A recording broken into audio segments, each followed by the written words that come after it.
And in the words of the founding fathers of this show, we are live on June 17th, 2026, just before 11 p.m. Central Time, and it is back to another K&K Show TAKEOVER with Brandon, Scoop, and our buddy Rob. Brandon, how you doing, man? Could be better after the events of this Early afternoon, afternoon. early afternoon. But overall, the Yankees made up for it tonight at least, so there's something positive there. But yeah, that's basically it. My day was pretty much up and down in terms of sports, but other than that, it was fine. So you know, we'll be all right. We'll live. We'll see what happens next week, but we'll talk about that in a little bit. So Felt that, yeah, no. That was quite an eventful game. It started off, well, depending on which game you're talking about.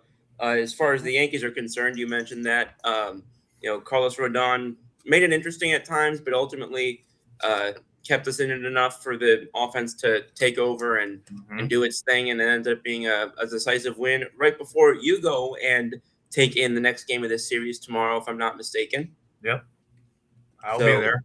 I'll be there. I'll be there praying that Ryan Weathers doesn't crap the bed. So we'll see. I'll be just praying that we give him enough run support. Yeah. And with that, our guy from the Pacific Northwest, our buddy Rob. Rob, how are you doing? I don't know what's going on. Really confused. I'm really confused by the world of sports this past week. It was very eventful. It was very insane. It made no sense, and I'm excited to talk about all of it because it was amazing. Sounds And good. also incredibly stupid at the same time for a multitude of reasons, which we'll get to. Yeah. So plenty to discuss, as we've all alluded to. And Brandon, I know you had some strong feelings about your game today. You want to start off? With that? Which one? Are we doing Portugal first? Well, I said your game, so yes. Yeah, that's it because it is my game. I understand that a couple people had Congo as like a dark horse to like kind of make it out of the group, like like second or whatever it is, and like kind of how I've seen that. I've seen it. Okay. Prayers to those people. Jesus, but I look at us playing. We're the fifth ranked team in the world. Congo is in somewhere I think 46 or so, 46 or 48. I'm sorry, a top 10 to even top 20 country in the world should not be losing to a team that's 40 or 50th, whatever it is. So tell that to Spain and almost tell that to France. Like, yeah, because it's like, honestly, even though it's a draw today, that was a loss for Portugal. It absolutely was. That was, and I've said it a few times today, but I will say it again. That is the worst game in Portuguese soccer history, and it's not even close. They've never looked that bad in my entire life watching them. They've never looked that bad really in any other game watching them. I said to you, Rob, before the games started that all the big teams look bad, sure, but Portugal is not a team that kind of looks like slow, or they look like they're unprepared. But today, for some reason, they did. They had no answer for basically Congo parking the bus essentially, and they had no answer for just. I don't get it. How many times are we gonna just pass the ball back and forth in the midfield, or quite literally at midfield, and not advance forward, not try to push the ball forward, not create any dangerous chances, et cetera, et cetera, et cetera. So, I mean, a tie is not the worst thing in the world. It's still better than obviously losing to Congo, which they could have. But, and the thing is, how many teams make it out of the group stage? Portugal will still make it out of the group stage, barring an absolute just collapse. But they just made it really hard on themselves today by tying. So yeah, I think the word, and I'm really thankful. I was busy and/or really tired. We've had an immense amount of sun here, which in the Pacific Northwest, which has made it really hot. And as you know, I live in a freaking state that's cloudy as hell, so my schedule's just all over the place.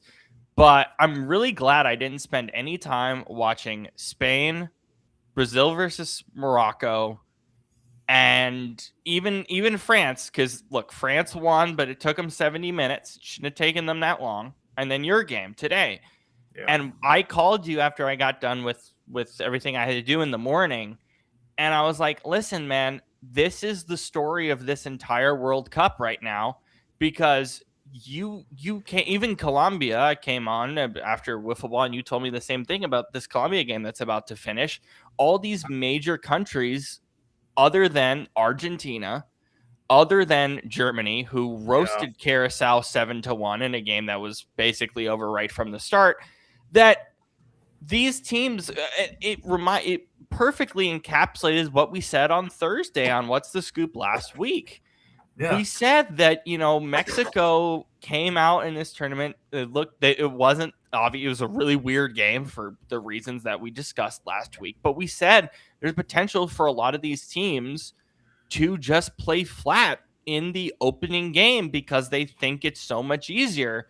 And we were hammering home the goal differential concerns that we were going to have.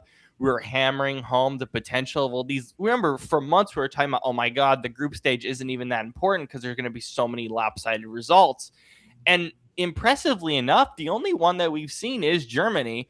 Yeah. And I think the biggest surprise that we've seen throughout, 7 match days across like the first stage of the group stage, basically the first round of the group stage, if you will, that the most entertaining games of this tournament haven't been the big teams. No. Yeah. They really haven't. I mean, Austria, Jordan was really entertaining. Iran and New Zealand yesterday was a fantastic match, and I feel bad for what the U.S. government did to Iran, just saying, oh, yeah, you have to go straight back to Mexico, which was stupid beyond belief. But aside from that, the lower tier teams and lower tier games, I'll even throw the U.S. in there. U.S. is probably the third or fourth best team in terms of pure performance right now in this tournament. And again, I'm going to be flat. I'm going to be straight with you. There's no chance the U.S. makes it past the quarterfinals. I think it's more realistic they make it to the quarterfinals than not if they keep up, because they finally played European football. And again, that's the unique part. The U.S. with Pochettino came and felt like they played European football for 90 minutes, and Portugal didn't. France didn't do it for 70 minutes. And then Spain was lackadaisical as hell in the first 7 days. So the better matches have been these lower tier teams that are actually trying to win, that are kind of playing uniquely tactically with some parking the bus things. But it has kind of threw us through a loop, I think, across the board to just see these top 15, I guess not top 15, let's go top 10, top 12 countries by FIFA rankings, just kind of not caring for 90 minutes, just kind of thinking we're going to find a way to score. I think Spain is obviously more of a poster child that I think is more important for us to get to than Portugal, but it is a shock. It feels, and it makes the tournament more interesting going into tomorrow and the rest of the way in the group stage. But a lot of these really good countries, I'm sorry, you do not want to finish third in any of these groups. You don't even want to risk it. And the fact that all these countries are risking it because of how they performed, it's kind of incredible. It's kind of, that was the one thing that I don't think anyone would have betted on, honestly, how flat everyone is. I just don't get that. Like, it's like when I watch all these games, like in so many other previous tournaments, when you went into these group stages, you knew when the big country was just going to play one of the smaller countries in their group, the third or fourth place teams, they would smack the crap out of them, 4-1, 5-0, something like that. And you would maybe have, and again, I get it's bigger groups, but you maybe, Argentina barely made it out of their group in Qatar, if you remember. So that was probably the only scare that we saw in 2022, at least from my recollection. So this is like, it's a stunner. Stunning. And then England today, and Croatia even, but England especially, we're worried about what they're going to do defensively with Thomas Tuchel. That's still a concern. But that was profound attacking football that we haven't seen since Germany early in the tournament. So and England had the worst time. I mean, the shooting outside of the facility. I'm just stating facts here. The shooting out of the facility, them losing all their training stuff earlier in the week. England probably was the least prepared. It was like England and Iran, for awful reasons, both obviously for different reasons, had the worst weeks. And Iran, I think, still played well, even in a loss. It wasn't amazing, but I think they played well per expectation for how bad it was. And England was England. But yeah, I'm just sitting here, with the Colombia game about to end, going, man, none of this makes any sense. And we get to round 2 of the group stage next week with a lot of question marks and not a lot of answers. So you can go from there. Like the only team that can coast really going into the knockout stage is Germany, because they have +6 goal differential. Oh yeah, they're making it through no matter what. And I think Argentina, I mean, I can't speak on Germany because they played Curacao and smoked them. But Argentina, you can make the case that Algeria just didn't care about Messi, and that's rightfully fair. Yeah. But screw the attacking part of it. You watched the game yesterday. Defensively, they were incredibly sound. Yeah. They were incredibly sound. And it felt really like Argentina was like, okay, we need to make a statement. No one's really betting on us to win the tournament. We need to come out and make a statement and show that we can still be competitive across this board, especially with all the concerns we have defensively across this World Cup.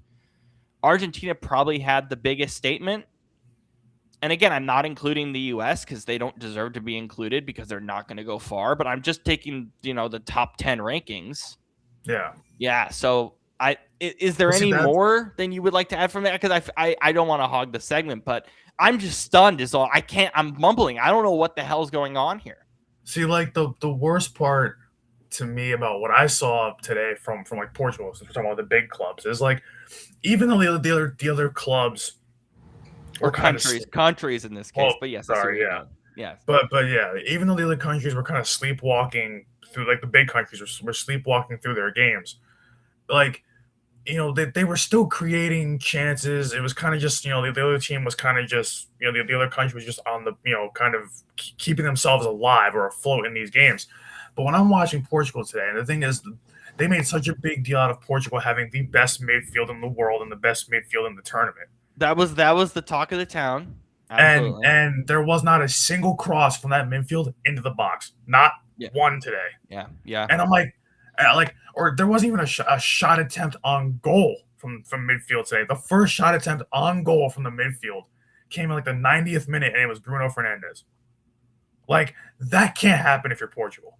Those guys, by the 90th minute, that midfield should have had about 4 or 5 shot attempts apiece on net by the 90th minute. We'll get to Fox in a moment, because Fox deserves not a lot of love for how they're doing this tournament. But Thierry Henry said something very pointed in the postgame that I think you'll agree with, which is like the whole conversation that we've had for Portugal for years, you and I, is like, okay, they're better without Ronaldo, but when Ronaldo's on the pitch to get him the ball and all that stuff, Ronaldo was trying to get them going with his passes and stuff like that. Very different than how Messi played, because they're different players. But it's like Thierry Henry basically said that he was basically like, oh, I'm sorry, I'm kind of in shock right now. But basically he was like, listen, Ronaldo can't do everything. It's not about, because the conversation around town was, oh, it's about Ronaldo, right? Yeah. It's about what about Ronaldo? What about him? It's like, okay, no, it's not about him. What about the rest of the roster? You go through everyone you had a problem with today minus Ronaldo. As Colombia scored again, so that's even worse. That was the greatest cross I've ever seen in my entire life. That was beautiful. But skip Ronaldo for a moment, and hi Nikki, welcome. Skip Ronaldo for a moment. Tell me everyone you had a problem with today. Ronaldo is the last one. Exactly. That's the thing. I have a problem with Vitinha, Bruno Fernandes. Bernardo Silva was garbage today. Pedro Neto plays for Chelsea. Did nothing today. Chelsea had a bad year. What is it? Nuno Mendes literally couldn't stay on his feet for more than 5 seconds. Like Rafael Leao's got all that speed, but yet he was just running straight into Congo defenders because he was just pressing because nobody else would. So I don't blame him too much for that, but still, you gotta be smarter with the ball at your feet. Like there's just Ronaldo's is the last one I would have a problem with. And you know what? Honestly, I feel like, oh, well, Ronaldo can't be a winger anymore. I disagree because honestly, Ronaldo's the only one willing to pass the ball into the box, and he did that a lot today when he did get the ball. He was really trying to get the ball to other players today. And the thing is, every single one of his passes was crisp, and it got through. Every single one of his passes. When he would come out of the box to go get it, like it's just. I don't understand when you come out of the box to go get it and you can see that he's trying to make something happen. The other guys around him should then be pushing into the box when he comes out. Instead, they're just watching him come out of the box and do nothing to help him, and he's getting trapped like a fish basically by 3 or 4 Congo defenders. And I'm like, guys, help your captain out. Yeah. Like it just don't leave him on an island. That's basically all Portugal did today. And that's what pisses me off. Is like, you're supposed to have the best midfield in this tournament. Where was it today? Wow, that was almost a banger of a shot. By Uzbekistan, right at the end, right? Oh my God, it was a laser. But like, it just makes me angry when I see a team that collectively has some of the best players in the world at their positions, like number 1 in the world at their positions, and they all played like crap today. Every single one of them, like I can't. The only good player today for Portugal was probably João Neves, and that's only because he scored the goal to start the game and did nothing else after that. So other than him, other than that one moment, Portugal literally did nothing the whole game but pass the ball back and forth. And the thing is, it's not the word that I think, not to put it in your mouth, but it was just not clinical today. It wasn't. It wasn't like passes weren't sharp. The vision for guys, they their heads were down, trying to make passes that are keeping their head up, looking their head on a swivel, like finding open guys. Like even the commentary team was like, hey, by the way, if you make these passes a second or two sooner, you have an open shot on goal. But because you're waiting so long and you're basically allowing Congo to collapse on your players when they get the ball, you have no space now to try to make something out of it. So it bothered me. Like I don't know. For me, it's just I do give credit to Congo, but the problem is Portugal has never been a big club, a big country in terms of height. Like they've always been smaller. The Portuguese always been smaller. But not against the Congo, they're not. But but against Congo, there's a lot of times. You know what's funny? Actually, let me revise what I said before. João Neves, even though he scored the goal, was not the best player on the pitch today. The best player on the pitch, and he only played about 20 minutes, was actually Conceição. Mm-hmm. Because he was the only one trying to push the pace down the wing. He was the only one doing it. So, and the thing is, he's looking for guys to cross, the ball into the box. He's looking for guys to find. There's only 2 Portuguese players and 6 Congo defensemen in the box. Where is the rest of Portugal? Yeah. Where are the rest of you? And Nikki said about the Norwegians going up the escalator. I was just going to say that about Norway. That's the thing about Norway with Erling Haaland. They can just do you see what they did against Iraq? Cross, header, nothing. It was easy. Yeah. So I mean, I don't know. I will say that escalator thing, that escalator rowing thing, that guy at the top of the quote unquote fictional boat they were rowing, he's lucky he didn't get the damn flag stuck in the escalator. Else it would have been hell for everybody. Oh my god. Okay, USA stuff quickly before Scoop, if you don't mind, I need to yell about Fox for 2 minutes. Okay. So USA, good job, Scoop. 1 goal off. Very good job. Very good job. I was surprised, but again, I think I said this is what I wanted from Pochettino. Brandon, just from a footballing perspective, that's what Pochettino can bring to a team. Yeah. If you get and he said something that I think was really poignant in training. He was like, the US players know nothing about stress because it's no promotion relegation. It was kind of a referendum on the MLS, which we'll get to. But I think the attitude switch the last month and a half was the reason that this team played so well. I think if I was to take everything in just a microcosm, the bad Belgian game, the bad Portugal game in the friendly period, that he was like, we needed to change the mentality of this entire roster. Yeah. And I think that's also why he picked the players that he picked. Yeah. Because it was a mentality shift. It's like, we're going to play attacking. We're actually going to play differently. And it's something, again, we haven't seen that. Think about it. We haven't seen that since what? 2002 maybe? When we made the quarters? 2010 maybe? Well, it's the best performance we've had as a country. And I mean, I get it. It's Paraguay, and I don't think Paraguay is a pushover like other people do. Yeah. But still impressive. It still counts for something when the other countries have been that bad, especially. Like, you know what the problem is for me is like, or when I saw so many people today after the Portugal game before saying that, oh, you know, the manager is not as much to blame as the players on the pitch. I'm like, but here's the problem. The manager dictates your tactics. The manager is helping pick the players along with the rest of his staff. You're right, but he's the one who makes those final decisions. So he doesn't like somebody, he makes those decisions. Like just in every sport, a manager does deserve blame when a team does not play well, and it doesn't matter what. More than anybody. But so it's like, I hate when people are like, oh, well, it's the soccer players on the pitch, it's not the manager. I'm like, well, Roberto Martinez, he has no tactics whatsoever. This I feel targeted by that statement, but okay. He's got the same problems as he did when he was managing Belgium, where Belgium failed with their golden generation to win anything because once again, the whole low block nightmare. They can't figure out how to break down a low block at all.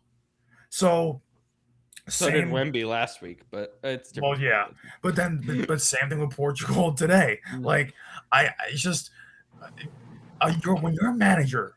When you have a manager that knows what they're doing and comes in and changes your style of play for the better, of course it's going to obviously look a lot better. So, you know, like that's the problem that, like, a lot of big clubs have, like the ones who haven't won in a while or haven't won at all, like a Portugal, whatever. When you keep playing the same style of football over and over and over and over and not change anything, of course you're not going to win anything, no matter how talented you are. It's not like – that was the one thing on the broadcast here that kind of, you know, gnawed at me a little bit, was when one of the commentators said, oh, Portugal has enough talent that even if they draw today, they'll be fine going forward because the talent will rise up. I'm like, that's but again, I don't like that in a World Cup where you only have 3 games in a group stage. You have 3 games. Yeah. It doesn't matter who you freaking play, and we saw it this week. And because now you make your second game a must win. Now your second game is a must win. Especially with Colombia. Yeah, being up by 2 goals in the goal differential and getting the 3 points. Like if you know, once again, one of my best friends, like you know Eric, but Eric was texting me just now. He's like, oh yeah, I'm like, you know, he was looking back through all our messages talking about how bad Portugal was today. He's like, oh, it's only 1 game, we'll be fine. I'm like, bro, but it was Congo. It's not like we were playing freaking, you know, Messi. It's not like you're playing against Erling Haaland. You're not playing Spain. You're playing a team you should have smacked by 5 goals. Like, that's the problem. It is a referendum on all the top countries in the world that the only team that really smacked their opponent was Germany. Yeah. Really? Yeah, really. Yeah. Really. If we look past this past week. Yeah, everybody drools over, like, listen, did Argentina win 3-0? And that's, you know, that result does matter at the end of the day. Yes. But those 2 goals came late, and the goalie was responsible for literally 2 of those goals should have been saved. Again, I think regardless of Germany, I'm just gonna say this, regardless of Germany, Argentina is the best team right now. Yeah. They just are. Yeah, and the thing is, like, I don't, you know, now if the US plays that style of football going forward, will they be fine? Yeah. But at the same time, that style of football is only going to matter so much until you get a group stage, it's a knockout stage, and you're playing a Germany or a Spain. I'm not expecting them to. I just want to see quality football. If we do that against, listen, we haven't beaten a European side since 2021, and it was Bosnia. Bosnia also hasn't played bad, but if we'll beat Australia this week in Seattle. Very excited. if we beat Turkey, if we beat Turkey in 2 weeks, we'll see what happens the rest of the tournament. That's gonna be great. Yeah. That's gonna be huge. Scoop, what has been your enjoyment of the World Cup so far from you? Because I think the important thing for you is just I want to get your sense of the excitement, your experience, what it's like. That's kind of more what I want to see from you. And I want to see if you can actually get another U.S. score right next week or in 2 days. 2 days. But yeah. Right. No, so obviously, I had spoken to you about kind of the novelty for which the level of which I've just been getting into the World Cup more and more. And I think what was really getting my attention was just the fact that I don't know, I just found it more engaging. I found the fact that it was so that they really, like you said, they really did come to rise up to a different level than we had seen at the end of the last time we had seen them. And and not just seeing it from Pulisic, but also seeing other guys who aren't necessarily maybe the household, too. the household names, that and which is going to be necessary if they're going to make any sort of noise whatsoever going forward. Yeah. So- But I guess more I want to ask you, what has it been like for you just experiencing the World Cup as a whole? Like, what has this been like? I do appreciate the U.S. analysis because it's accurate, but yeah, I want to get more of the bigger picture of what this is like like on the for personal side of it. Yeah. It's, I mean, I think you guys had said for a while that once you start to understand more of the international scale of what the World Cup means and what just the game of if you want to call it soccer, football, association football, whatever you want to call it, what it means and the passion for which it exists across different countries. Brandon obviously has talked about Portugal. You've spoken about not just Romania, but have spoken about. I think you've spoken about a couple of different. Yeah, it's crazy. And because obviously, I mean, you guys have been following, for example, the EPL much longer than I have, but just seeing the excitement that exists and getting to see like the U.S. because you see the stuff with like the Olympics, or we saw it a little bit last year with the WBC. But it just feels like there's just been like another level of a beast that's been kind of awakened with when it comes to the World Cup and the ferocity with which not just players but like just the fans themselves. And it's like you said, you're like you think you're a fan. You were talking about the football, about American football with the Eagles at the time.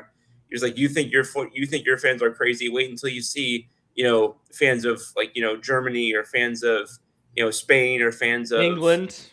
Yeah. And it's a different level. Or Scotland right now. Scotland in the U.S. Oh my God. Scotland drank all of Boston's beer in a day. Yeah. They were at Yankee Stadium. They were also at Yankee Stadium tonight too. Yeah. So it's awesome, man. It's just been really cool to get to see more and more. Now I know are a lot closer to the action itself. I mean, there's unfortunately Jackson, Mississippi did not make it in terms of a venue option. I'm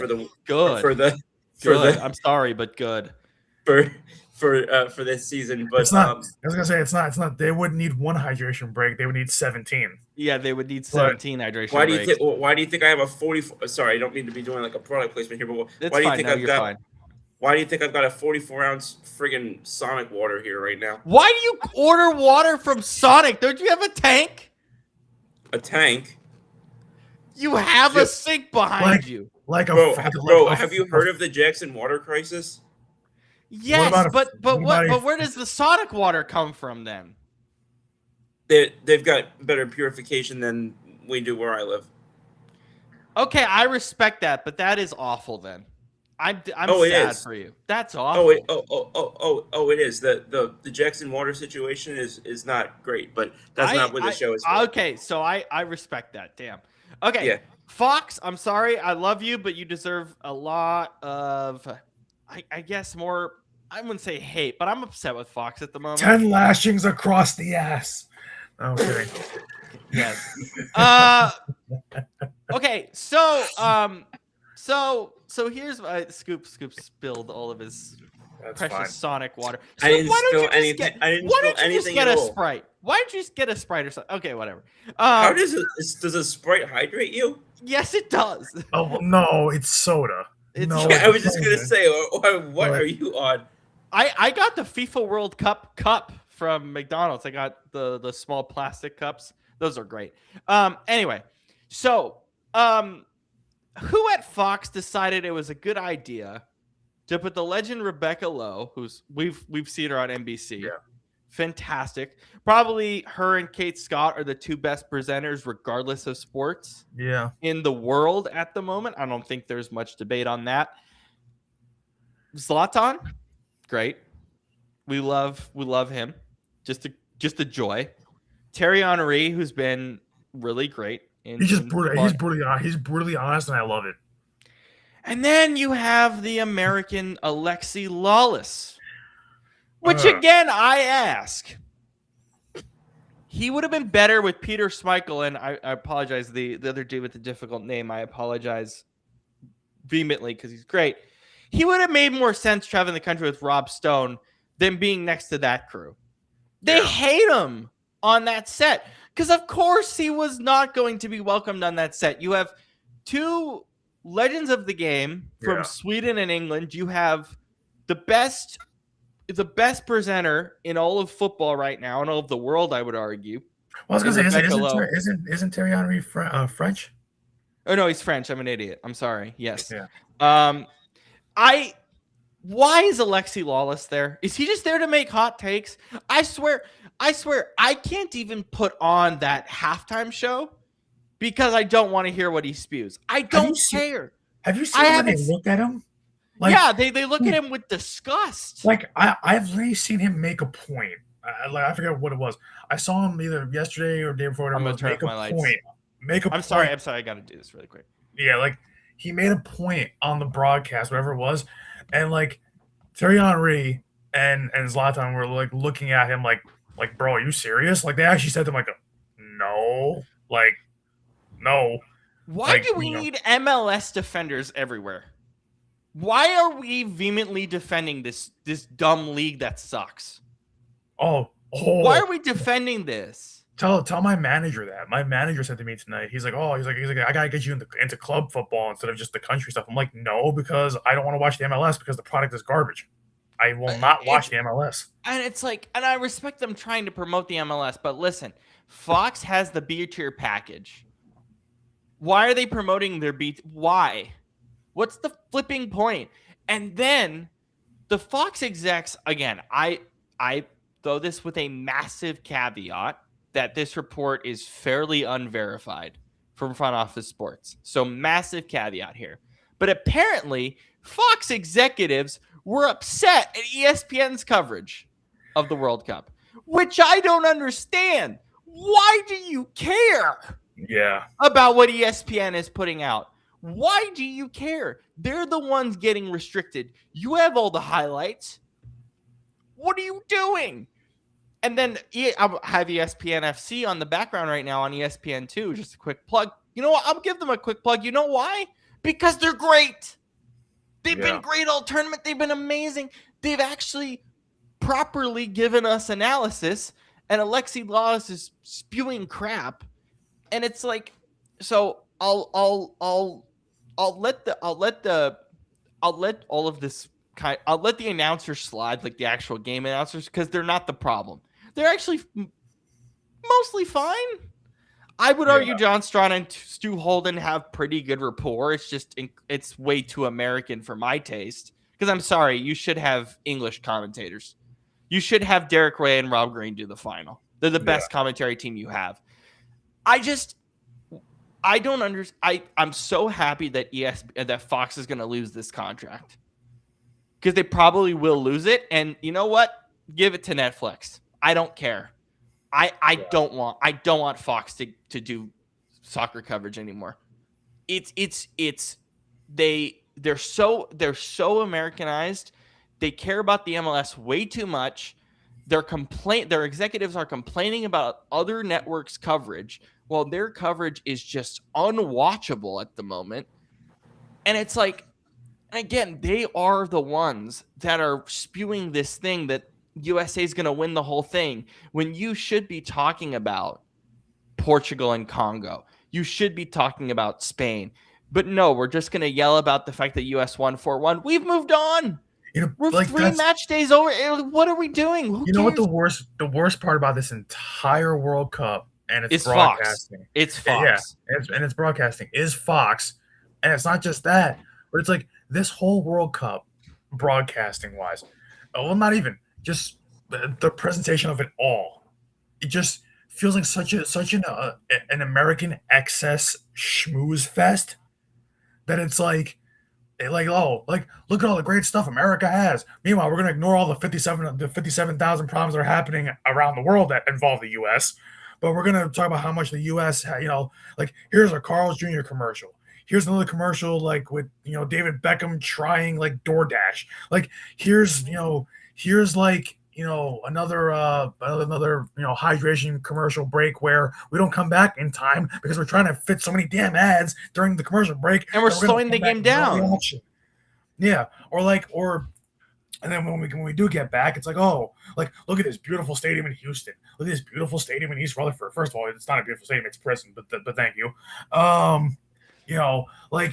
It's becoming so this is honestly this World Cup. And I hate to say this, don't take this as I'm a communist or anything, but this is an American propaganda fest. That's what this World Cup is. It absolutely is. And you know who else deserves massive credit? Telemundo. Because Telemundo... It's how it is. Not only are they telling it like it is, no commercials during hydration breaks. They want to show every aspect of it. I've heard so many people say, and I can't do it because I just want the American commentary, even if I don't like it. But for the people who are able to turn on Telemundo and just watch the Telemundo coverage, even if you don't speak Spanish, do it. It's way better. Just do it. Oh my God, it's unbelievable. I mean, you can literally, and now TVs have a translate button now anyway. You can just translate it. True, yeah. But again, if you remember. I think you had a problem with how Fox did the Nations League final. We both had a problem with how they did the Euros.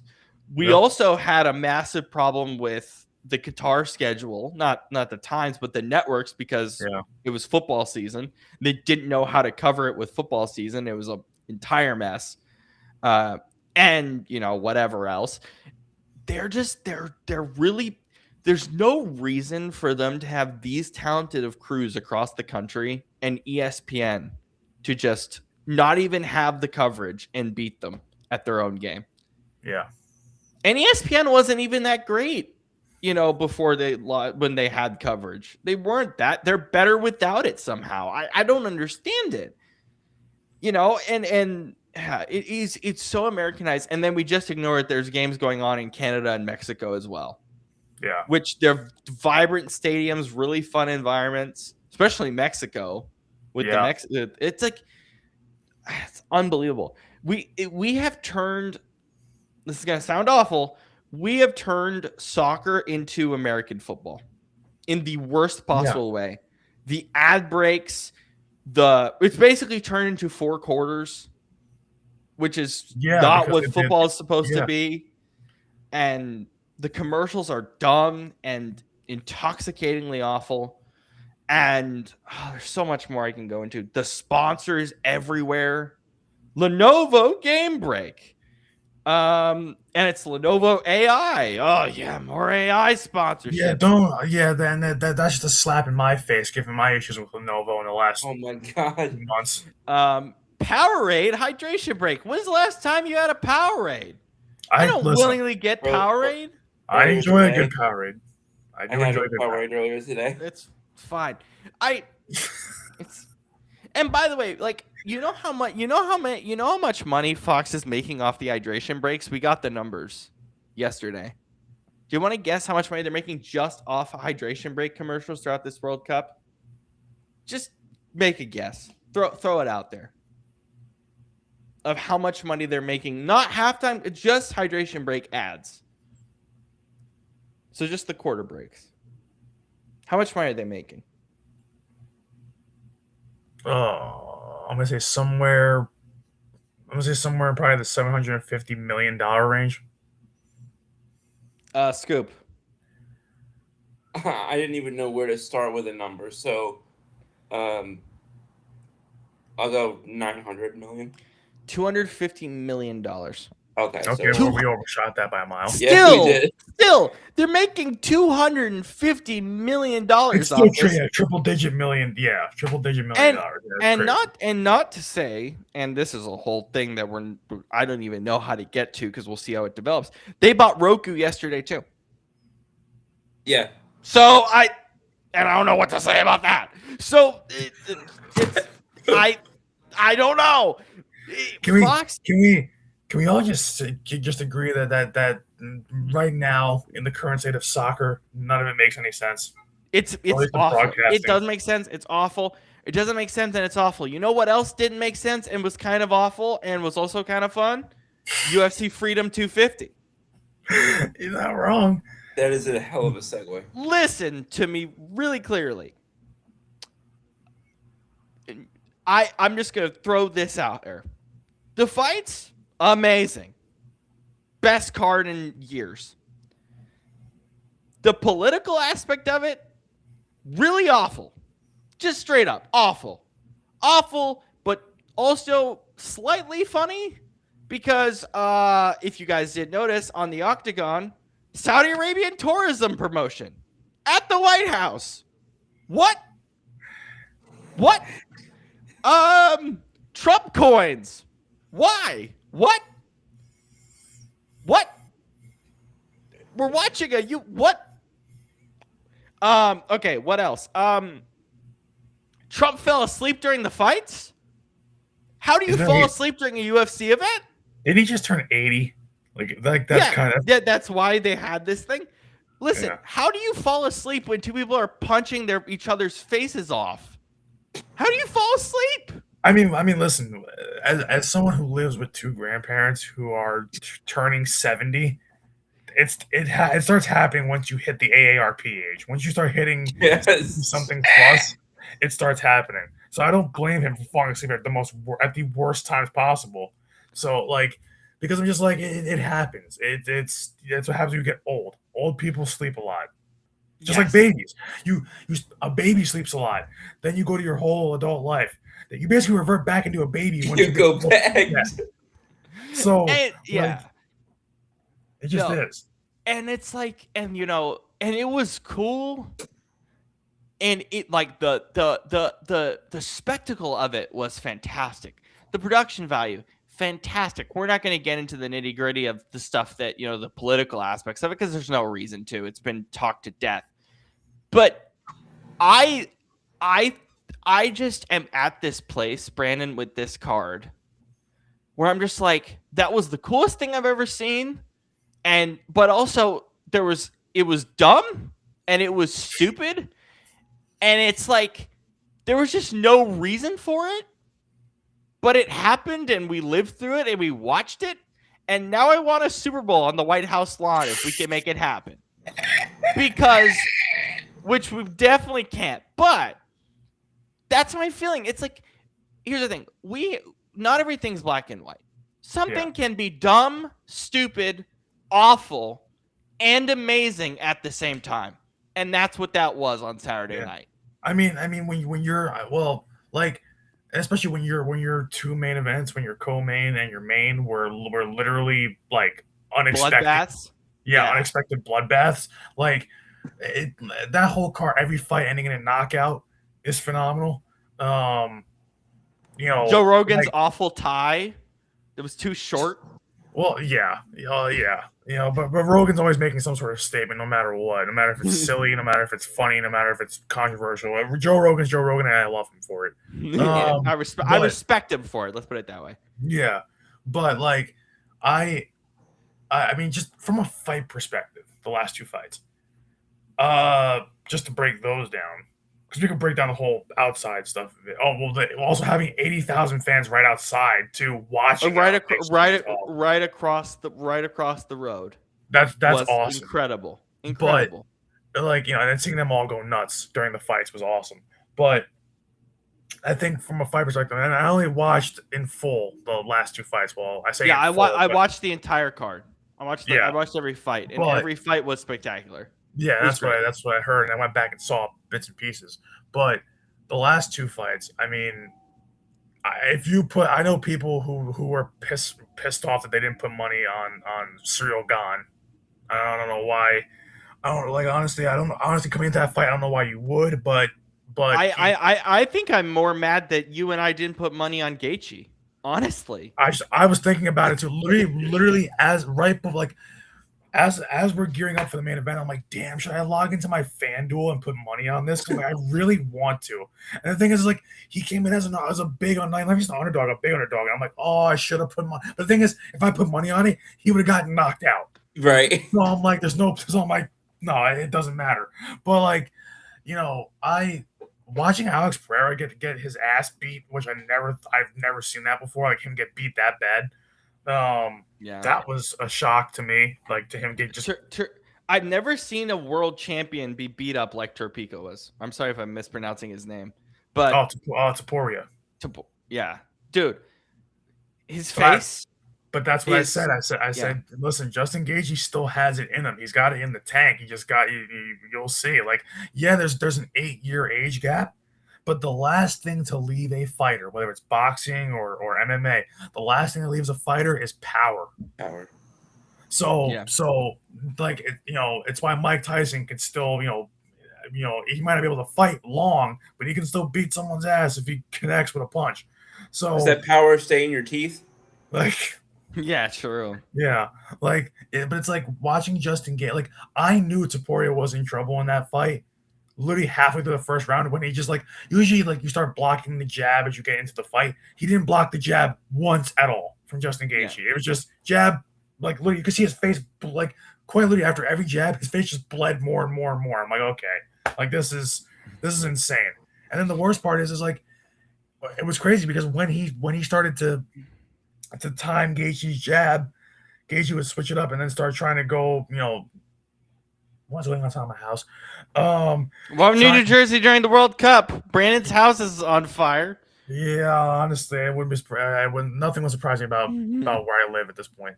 But like, what is that noise?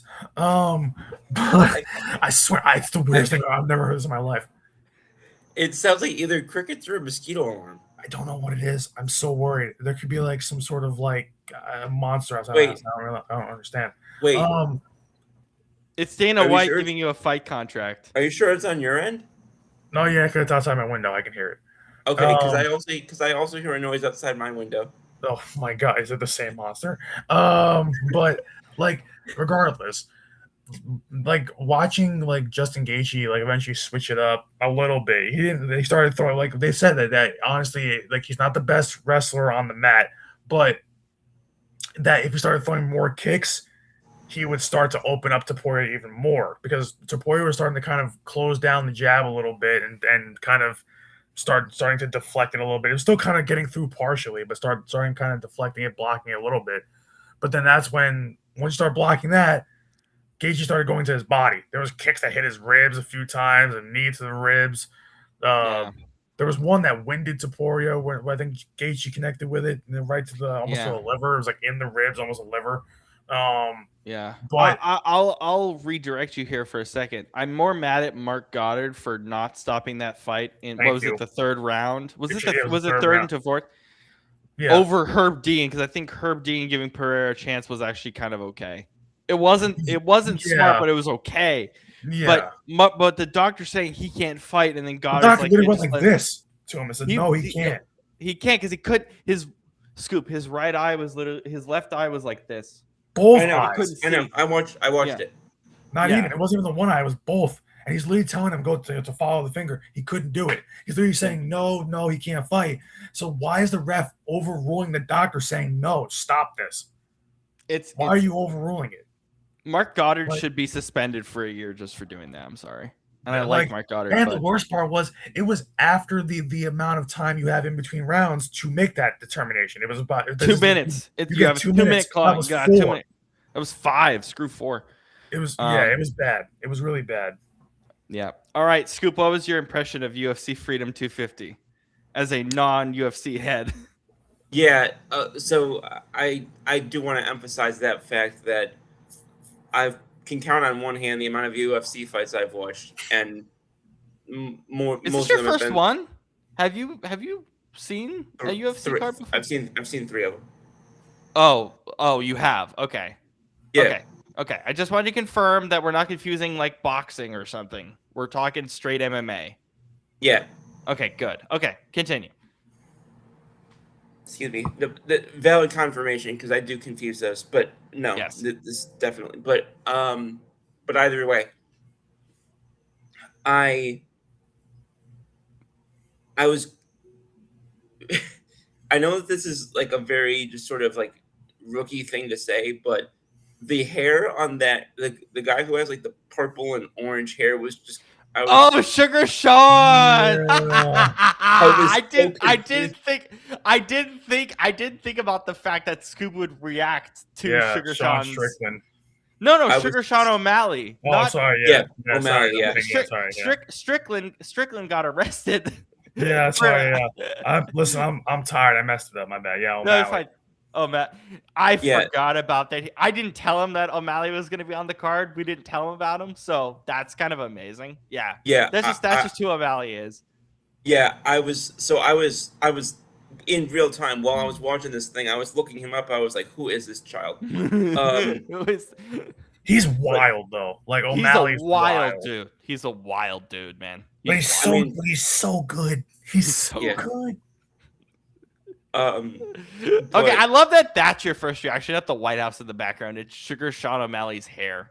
Well, it's because nothing about the White House in the background threw me off to the extent that hair did.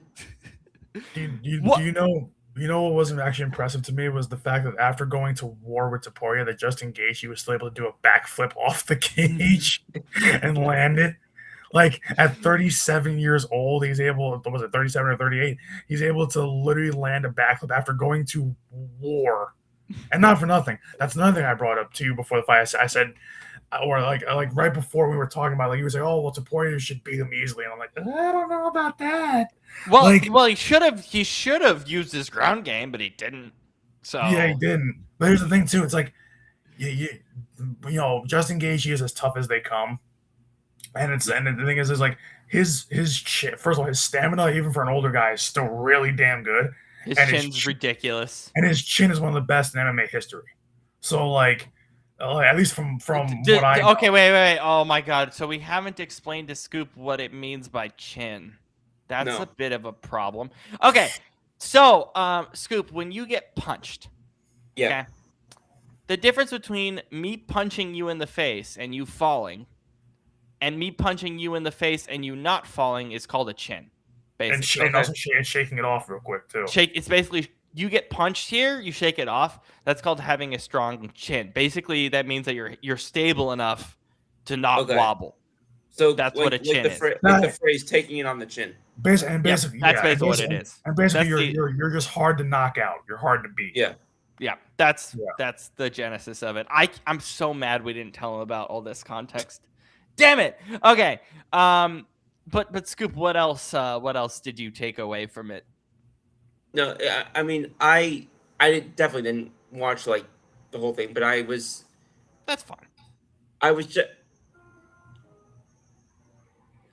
I don't really know like what to like really ask or anything because again, like I was watching everything for like such like one of the like first times.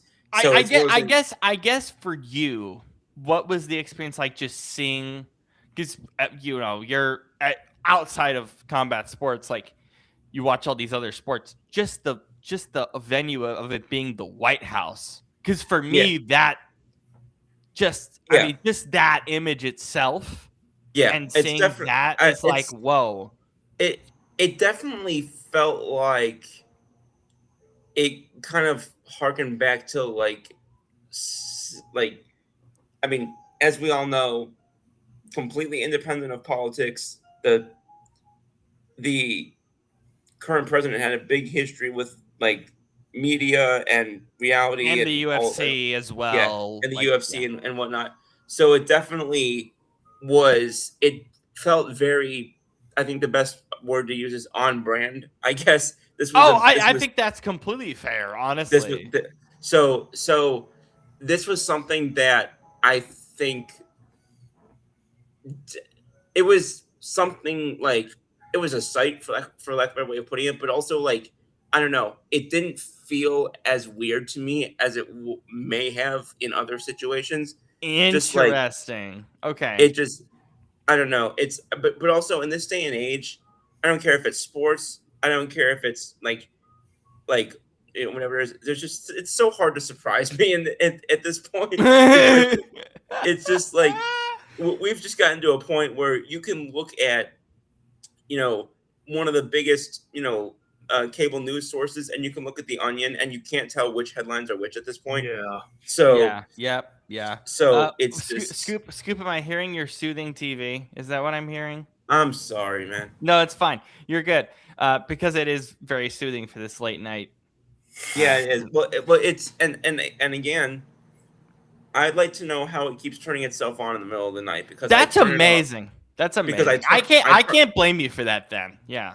because I turned it off last night before I went to bed, and now I hear crickets outside.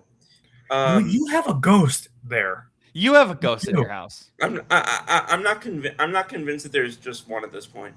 Yeah. Yeah. And with Scoop's music, it's a great segue. Props to the U.S. Marine Band. Oh yeah. All of them deserve fight of the night bonuses if that was even possible. They were amazing. I mean, the song they literally did all of the fighters' walkouts live. Yep. Yeah.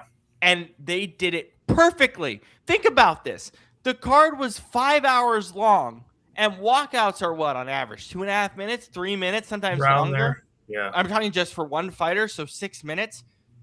Absolutely brilliant. Absolutely astonishing that they could do it that way. That was something I wasn't expecting. And just MVPs of the night. I mean, they were incredible. Yeah. Amazing. Just incredible. Just incredible. The military there, so cool. The American heroes walking next to them, so cool. Because I was thinking, why is this not a US only card? That's why. It actually kind of ironically did a really good job of exploring cultures especially with the walkouts. And I assume everyone knows why that's ironic. I'm not going to get into it here. But it was a sight. I will never see it again. And yeah, Super Bowl at the White House lawn, please. Thank you. Simple as that. I want to see it. Sounds like the worst security risk ever, but this also was. So Yeah, whatever. I'm just you want to talk about my biggest takeaway? My biggest takeaway is that I'm grateful that didn't become more of a potential like just breeding ground for disaster than it could. Yeah. And we know from multiple sources that it was very close. Very close. So, wow. Props. Any final words on that? Or is that pretty much all? Very excited for Conor McGregor next month.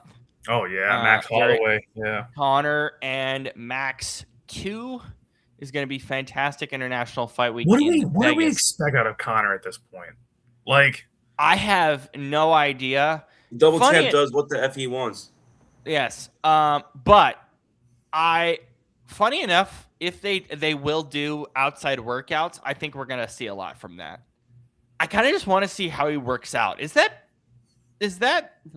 weird? Is that too casual of me to Yeah. say? You want to watch, Not for you want to you, watch not another for man you, work Rob. out? No. Well, no, Yeah. but I mean, like him just sparring and stuff. I want to see that. I think Holloway wins, but So I do do. I. Like, I do appreciate Connor in the thing with Joe Rogan just screaming at his face. That was awesome. and Just, I mean, just spewing nonsense in a you, night that was just nonsense. you can see He just- both that. You can see that both guys weren't taking that seriously, though. Like, you can see that they were Yeah. both kind of laughing underneath their Spewing words. nonsense. Yeah, like, but I'm like, listen, like, as much as like, I don't know what to expect from Connor at this point. I mean, Max is getting older too, but I don't know. Like, Justin Gaethje is a good 37 years old. Conor McGregor has had a lot of ups and downs the last pretty much 8 years or so. Uh, he's gone through hell and back for different reasons, most of which are his fault. Pretty much all Like, of them. yeah, like, so it's like, and just not having fought a lot in that time period either. So I'm like, just like, there's gonna be a lot of rust. There's gonna be a lot of like, I don't think that he's just. I can't see how he's gonna fare well in this. I mean, listen, he could, because Conor McGregor is one of the greatest to ever step foot in an octagon. But like, I don't know, man. I want to think that we're gonna see something good, like something great out of Connor again, but it's hard, man. Like, it's when a guy really hasn't fought that much in recent years, and he's only getting into his late 30s, and he's got all these issues on him. I can't see how. I really can't see how we're gonna get a lot from him at this point in his career. Yeah, I have no idea. I wanted to see what like how this goes. And the reason why is I just want to see what the run up is for this before I make any. I want to see if Connor's even there, if that makes sense. Like, not physically, but mentally. And Like his interview with Ariel, he feels all there, but he also doesn't. Does that make sense? McGregor hasn't been all there since COVID. Like, let's be honest. Like, so I'm just like, and you got to remember that, like, I just looked this up. I wanted to be accurate about this. So it's not been 8 years, but like, really, in the last 8 years, he's only fought 4 times, and in those last 8 years, he's lost 3 of his last 4, and 2 of them are in the last 2. So he's had he's coming off back-to-back losses coming into this fight. They're both TKO. Yeah. So, like, And he's also not good on the ground. And Holloway's not amazing on the ground, but he's definitely better than Connor. and you got to remember, the last time they fought was 13 years ago. This isn't like a fight that's like, been 3-4 years in the making. This is literally 13 years ago. Over when a both decade. these guys were not even in their primes yet. Not even, like, when they were still kind of on the younger side, but entering their primes. These guys are now past their primes. So this is like, I mean, I think Max wins, and that's not disrespecting McGregor at all, but Max has fought 11 years outside of MMA is a long ass time. Yeah, Just is. Yeah, and Max is still fighting. Literally, and he's done right now. He's number. I just looked this up. I wanted to be sure about this too, like where they kind of rank. But obviously, McGregor hasn't fought in a while, so there's no real ranking on him. To be honest, there's no fair ranking on him, to be honest. And then, but Holloway right now, as of the start of this year, he's number 4 in lightweight rankings. Yeah. So yeah, we'll see. But and Connor said he also has to cut a fair bit of pounds, to make lightweight, which I don't think he ever had to cut that much. You would think, though, because he's been out of it for a long time. Because his natural weight is the same natural weight as Max. It's 150 something, like 155, I think. Yeah. So, like, it's still a bit of a cut, yeah. But obviously Connor has to cut because he hasn't fought in 5 years. So, like he's gonna have to. He's gonna have to. Obviously, you do put on weight from staying away from it for a while. You do put on weight from stress, which he's gone through all those legal issues and things like that. So, like, I can't like if we got vintage McGregor, I'd be shocked. Put it that way. Yeah. So Yeah. Patrick, aloha. Patrick, Aloha, Swifty. give me your US Open prediction for the weekend, please. I want to know what your predictions are. Yeah, but I'm excited for that fight. We'll go really deep dive on that week on this show about that fight because I just need to see it. I just need to see what the hell's gonna go on around 4th of July and the week after. yeah. And then obviously just the run up. But yeah. All right, Scoop. Let's do some Yankees because what a week so far for the boys. Yeah, it's been quite an eventful one. Today, as Brandon and I discussed in the very beginning, on a very brief level, New York took a 10-5 victory today. They had started out pretty well offensively, had a bit of a rough inning in the third, ended up winning 10-5. This is going into the final game against the White Sox tomorrow. There's been some unfortunate news on the injury front, both at the major and minor league levels. Giancarlo Stanton setback due to injury, so he is likely not going to be around for a little while longer. He's restricted to what are being termed light activities and will not be around for the foreseeable future. They rather also saw George Lombard Jr., their top prospect at the minor league level, went down with an injury as well. So, not that anybody was particularly expecting that he would be at the major league level imminently, but evidently, any potential call up of him this season has become increasingly unlikely now with that interrupting that timeline. So, little bit of updates there. The increasing discussions around the upcoming trade deadline, which we'll get into that more as the All-Star break comes around. But that, as of right now, is something that's still more in the rumor stage than anything else. A lot of talk about bullpen, a lot of talk about catching. Those are the two areas where I still expect them to make moves at some point. But the not a ton of other moves happening off the field this week, which is kind of a relief. Also, actually, I want to talk for a second about a former Yankee that made the headlines in the last couple of days.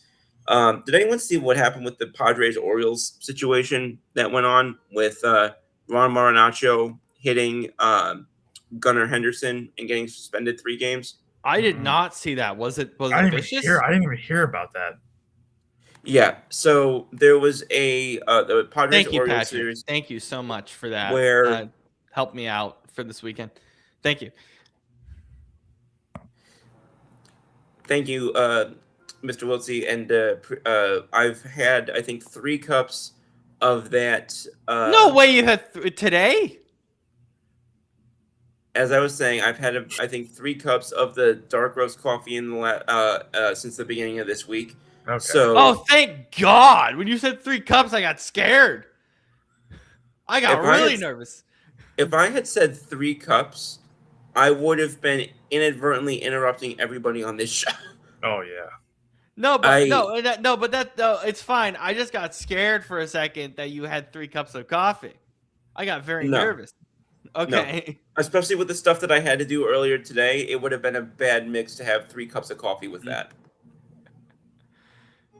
Fair. How much coffee have you had in a single day, Scoop?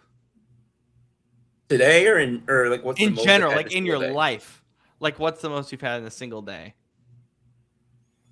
I mean, I typically do it more in like not in cups, but in like grams of caffeine. I've probably hit about 500 or 600 grams of caffeine in one day in the past. Okay, it's not terrible, honestly. I've done that. It's not bad. I'm about to Yeah, Google that while you guys keep talking. it's basically think about having like if you want to do Starbucks, think about having a Trenta and then a Venti on top of that. It's not that bad. It's not that bad. No, You I f- just got you I just got you, scared for a moment. That's why I interrupted. I got you scared feel when you said you, 3 you cups. you feel crazy having had it, but it's also keep in mind the cups that I drink out of here, um, like my cups are not that big. Like if I say 3 cups, that's barely a like a Trenta from Starbucks. Okay. Okay. So continue with the Orioles thing because now I'm intrigued. Yeah. So going back to what I was saying, I'll read this actually from Yanks Go Yard. Um, Marinaccio plunked Gunnar Henderson in retaliation for the Orioles having hit Padres infielders under Bogarts. He was subsequently ejected, meaning Marinaccio was, as was Padres manager Craig Stammen. Uh, as is to be expected in these matters, Marinaccio claimed after the game he did not throw Henderson on purpose. Stammen had his back, but none of it mattered to MLB. Players, especially pitchers, never admit to these things on camera, but we all know what goes on behind the scenes. Um, Marinaccio said at the time, he's a great hitter. You got to make hitters like that uncomfortable at times, and I pulled a fastball in a little bit too much there. I could understand the visual, a couple of guys pitching inside earlier, but there were no warnings. Henderson said they had their 2 opportunities in my previous at bat and missed, so I thought that should have been the end of it. We hit somebody of theirs and obviously weren't trying to, but it is what it is. You had your opportunity to get it back, and they did and missed, so that should have been it.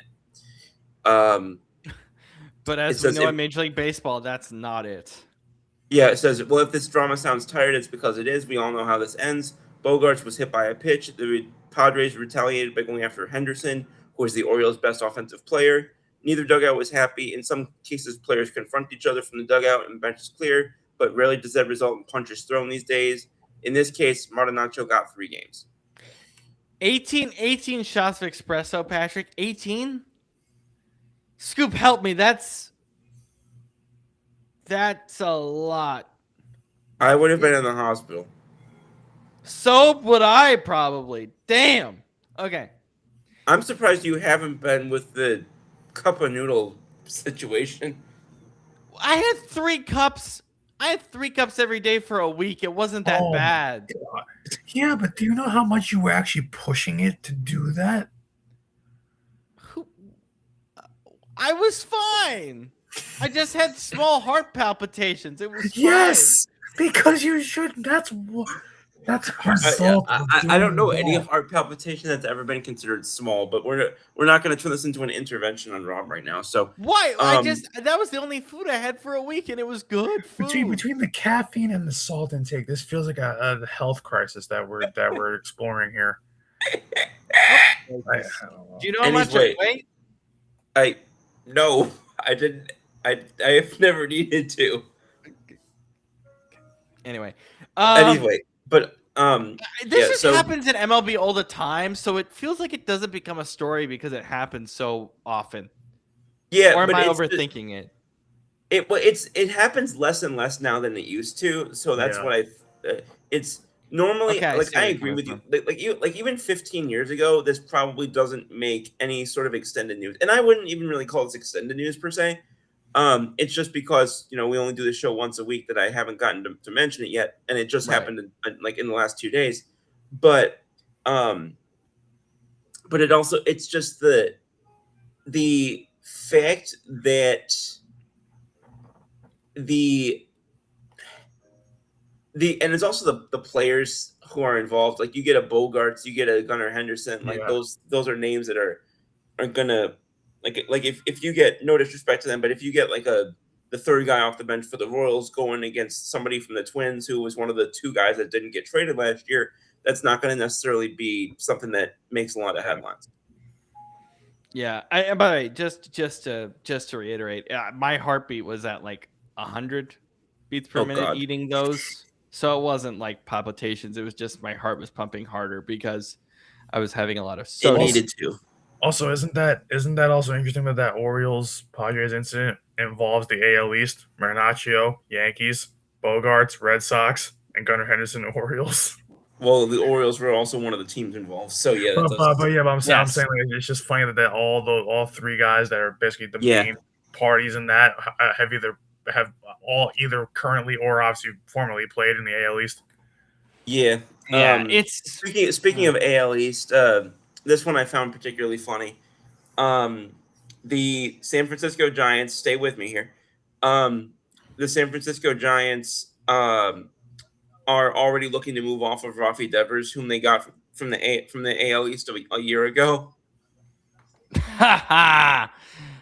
okay. That's fair, Patrick. I get it. That's also why I like yeah. cup noodles because it keeps me up if I have a lot of it. Yeah. So I yeah, no, if I like that's me with like energy drinks per se. Like if I'm having like an actual energy drink, it's either because I'm on an overnight shift or it's because I am doing something that requires me to stay up through the overnight. Like it's yeah, like that's I'm not essentially why I do that. That yeah, I'm aggressive not gonna stuff. go at like 11 o'clock and be like, or like 11 a.m. and be like, oh, let me get a Red Bull. No, that's not how my brain works. No.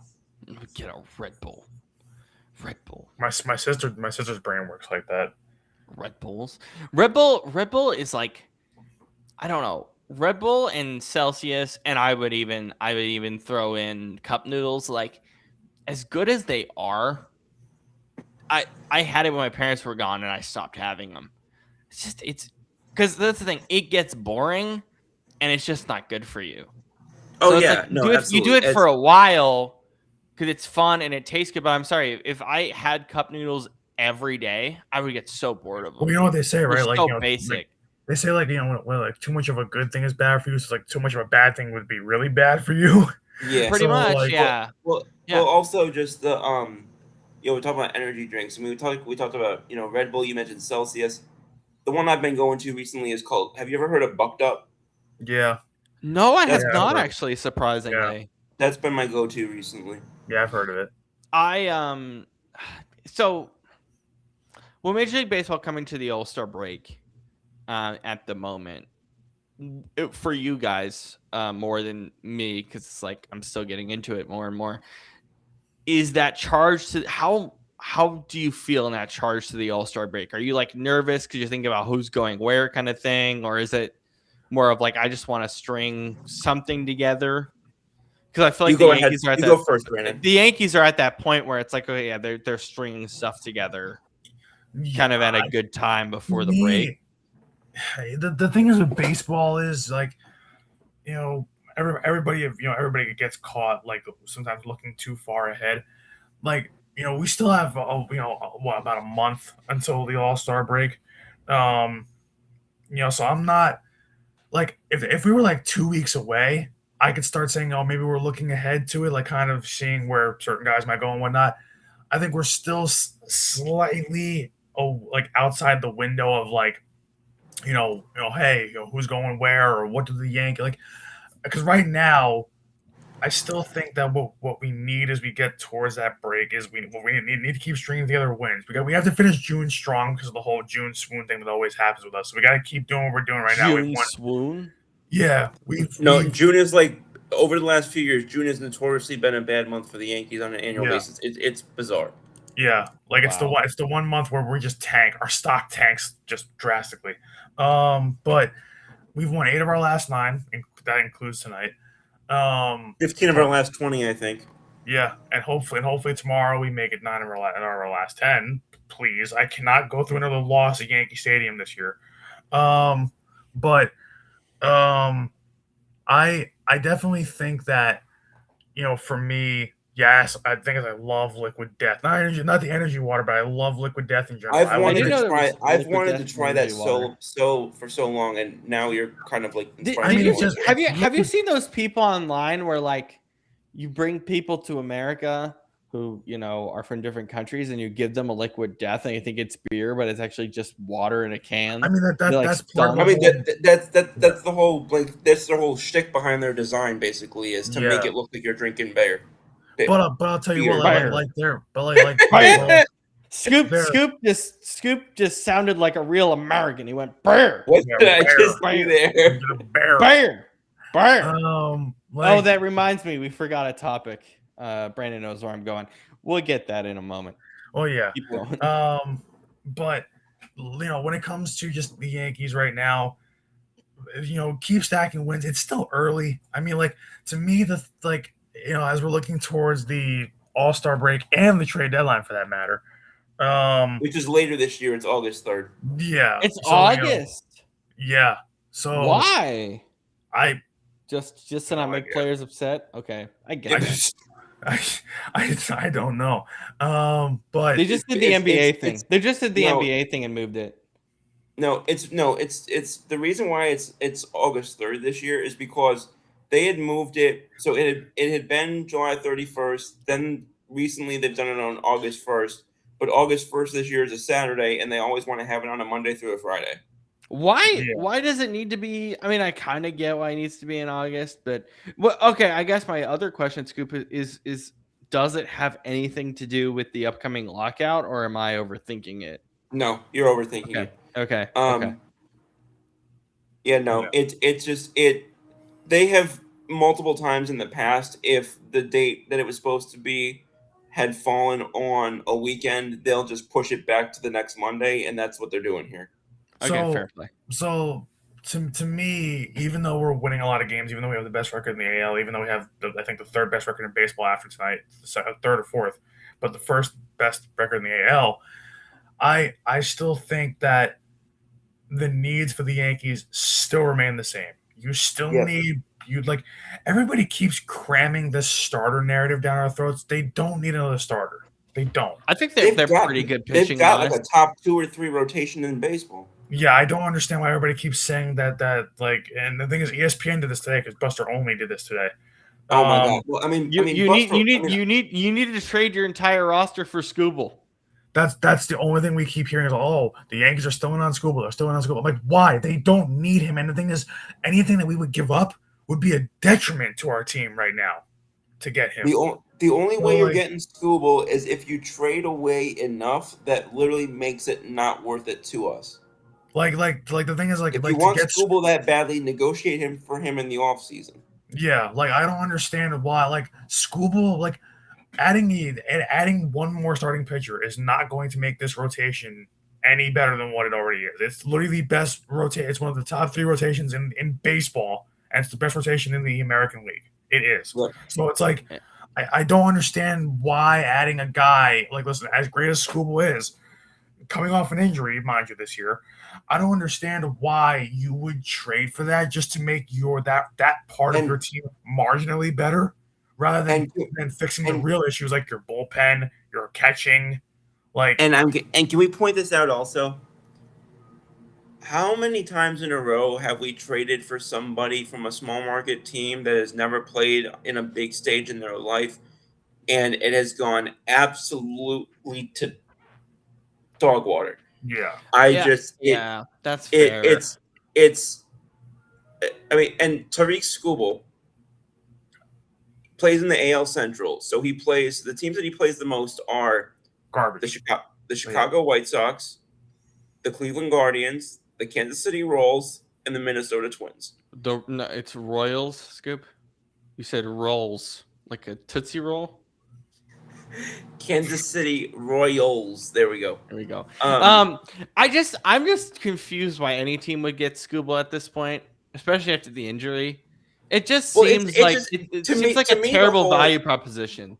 Well, to me, it doesn't make sense for there to be a trade at this point because someone's going to either the Tigers either are going to have to take a massive hit on value to trade him, which makes it not worth it for them to trade him, or a team's going to have to give up more than it's worth for a guy they're going to only have for 2 months. And now factoring the injuries that he's just had. So it's like, I think it's less likely than ever now that some people have said it's more likely than ever that he's traded. I think it's less likely than ever. I think it's same. That's where I'm at too.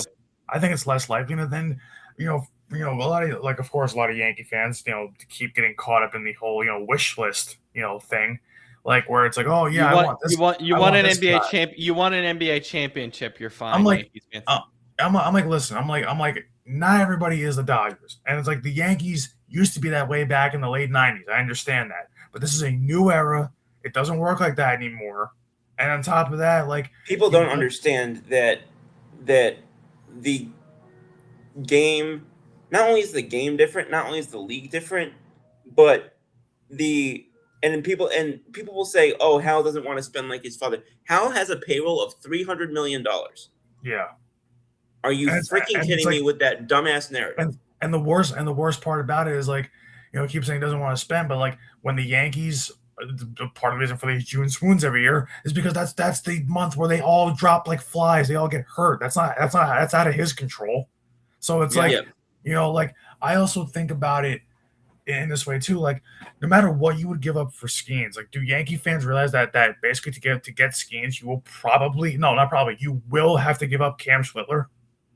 Oh, forget that's Schlittler, Rice. But I'm saying Lombard, Jones, Hess. Yeah.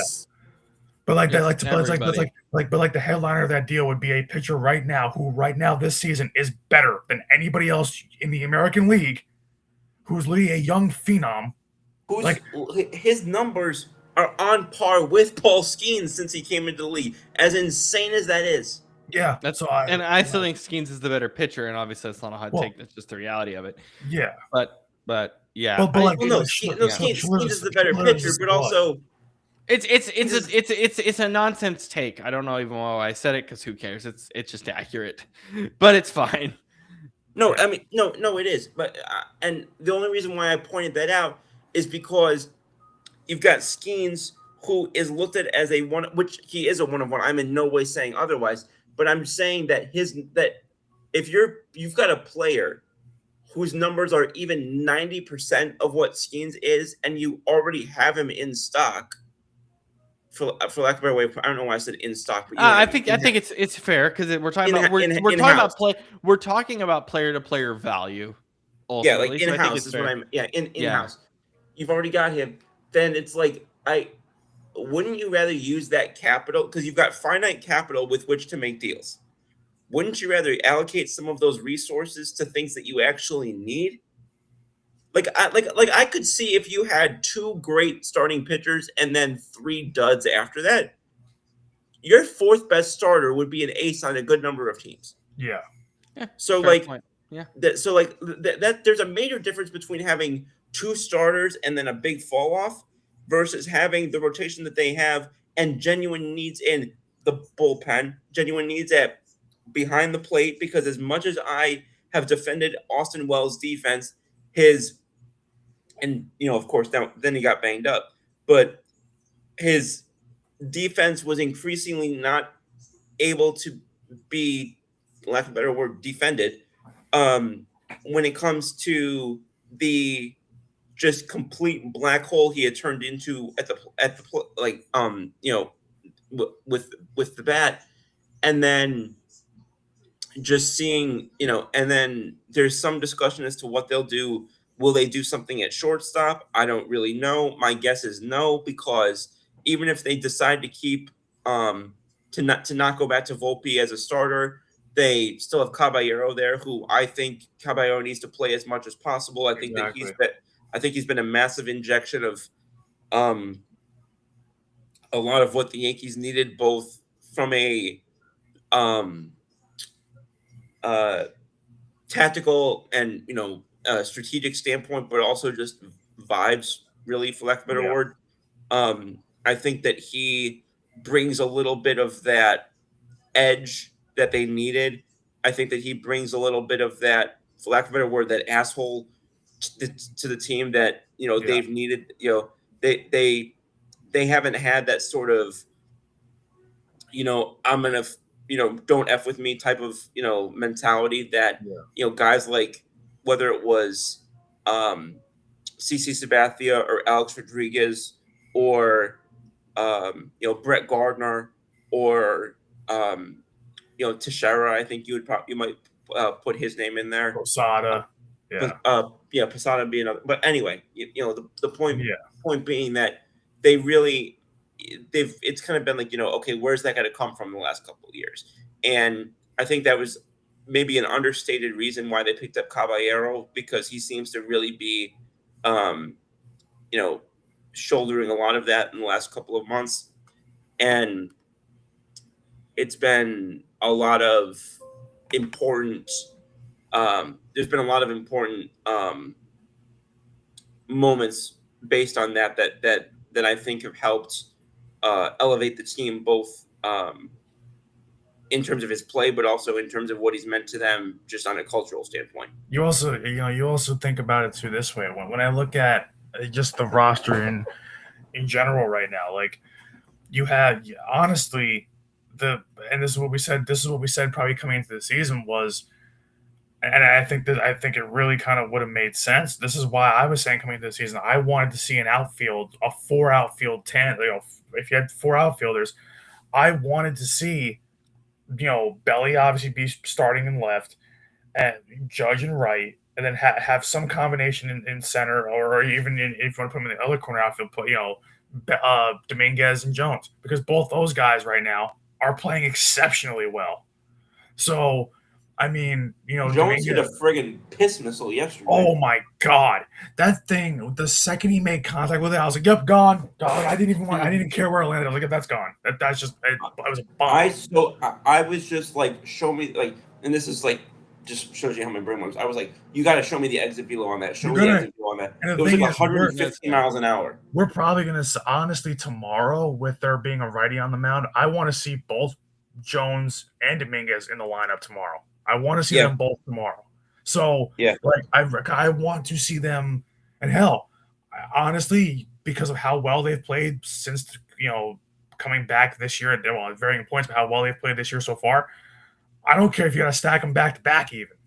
I would still like to see that even. So, to me, I really hope, like, we kind of worried, when Trent Grisham went down, that, oh my God, like, there's a lot of injuries now. But we all said, hey, let's see what the young kids got. And Jones, since coming back, has been a spark plug. Dominguez, since coming back from injury, has played really well. So I mean, you've got Volpe playing better as of late. I mean, yeah, it's against crappier teams, but still playing better as of late. Caballero's still playing great. Goldschmidt's been around. We don't talk about this enough. Paul Goldschmidt's been phenomenal this season. Phenomenal. Like, we all kind of thought, oh, well, if you don't have a DH, well, and you want Rice playing first base, then Goldschmidt could fill in, but he's not Stanton. Right now, he's better than anything Stanton can give you.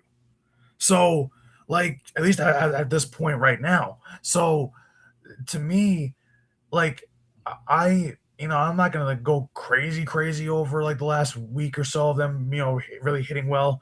But, they are literally up and down this lineup, putting together great at bats, every single one of them. Well, maybe outside of Jazz, but Jazz went boomstick tonight. Yeah, I mean, there was a tack-on run that wasn't needed, but still, every run counts. Yeah, and eventually, yeah. But I think about it. And I did not think when Aaron Judge went down, because this team has proven that every year when he's gone down for any length of time that they can't carry the load without him. They are playing better without him than they have all year with him so far. So it's in the last 3 games alone, they've scored 30 runs, 8, 12, and 10. So, they're just and like all I want from this team is for them to be able to play up to their ability. This is their ability. This is what they should be. Like, keep taking 2 out of 3. Keep taking 3 out of 4. Just don't be getting swept and like they were kind of earlier in the season, and don't get don't win 1 out of 3. But keep taking 2 out of 3. Keep taking 3 out of 4. Keep showing these teams that you mean business. And the best part is, this is a year where so far they're not afraid. Like, not afraid. What's the word? But they're not intimidated. Like, they're not intimidated when a team scores a run or two early to start the game. The Yankees have so far this year, when they've gone down 2 or 3, 4 runs, they've punched back hard. Oh yeah. So like of course, the one game I go to where they face a Blue Jays bullpen, they completely die. But like, and I hope if that happens tomorrow. Oh, if that happens tomorrow, I'm not going to the game rest of the season. I'm bad luck at that point. But even in a playoff game, you're not going. No, I would go to a postseason game, but still, because listen, I'm 1-0 in the postseason at least. So yeah. But I'm glad you mentioned Spencer Jones, because there's been now the numbers haven't been recorded for the game that from now yesterday, which was the 17th, but the 8 games since he's been back up, he's hitting 318 with an OPS of 1059. Yeah, Insane. He's still striking out about 33% of the time, but much like we said about Aaron Judge, you know what? I can handle a couple of extra strikeouts when you're giving me that production.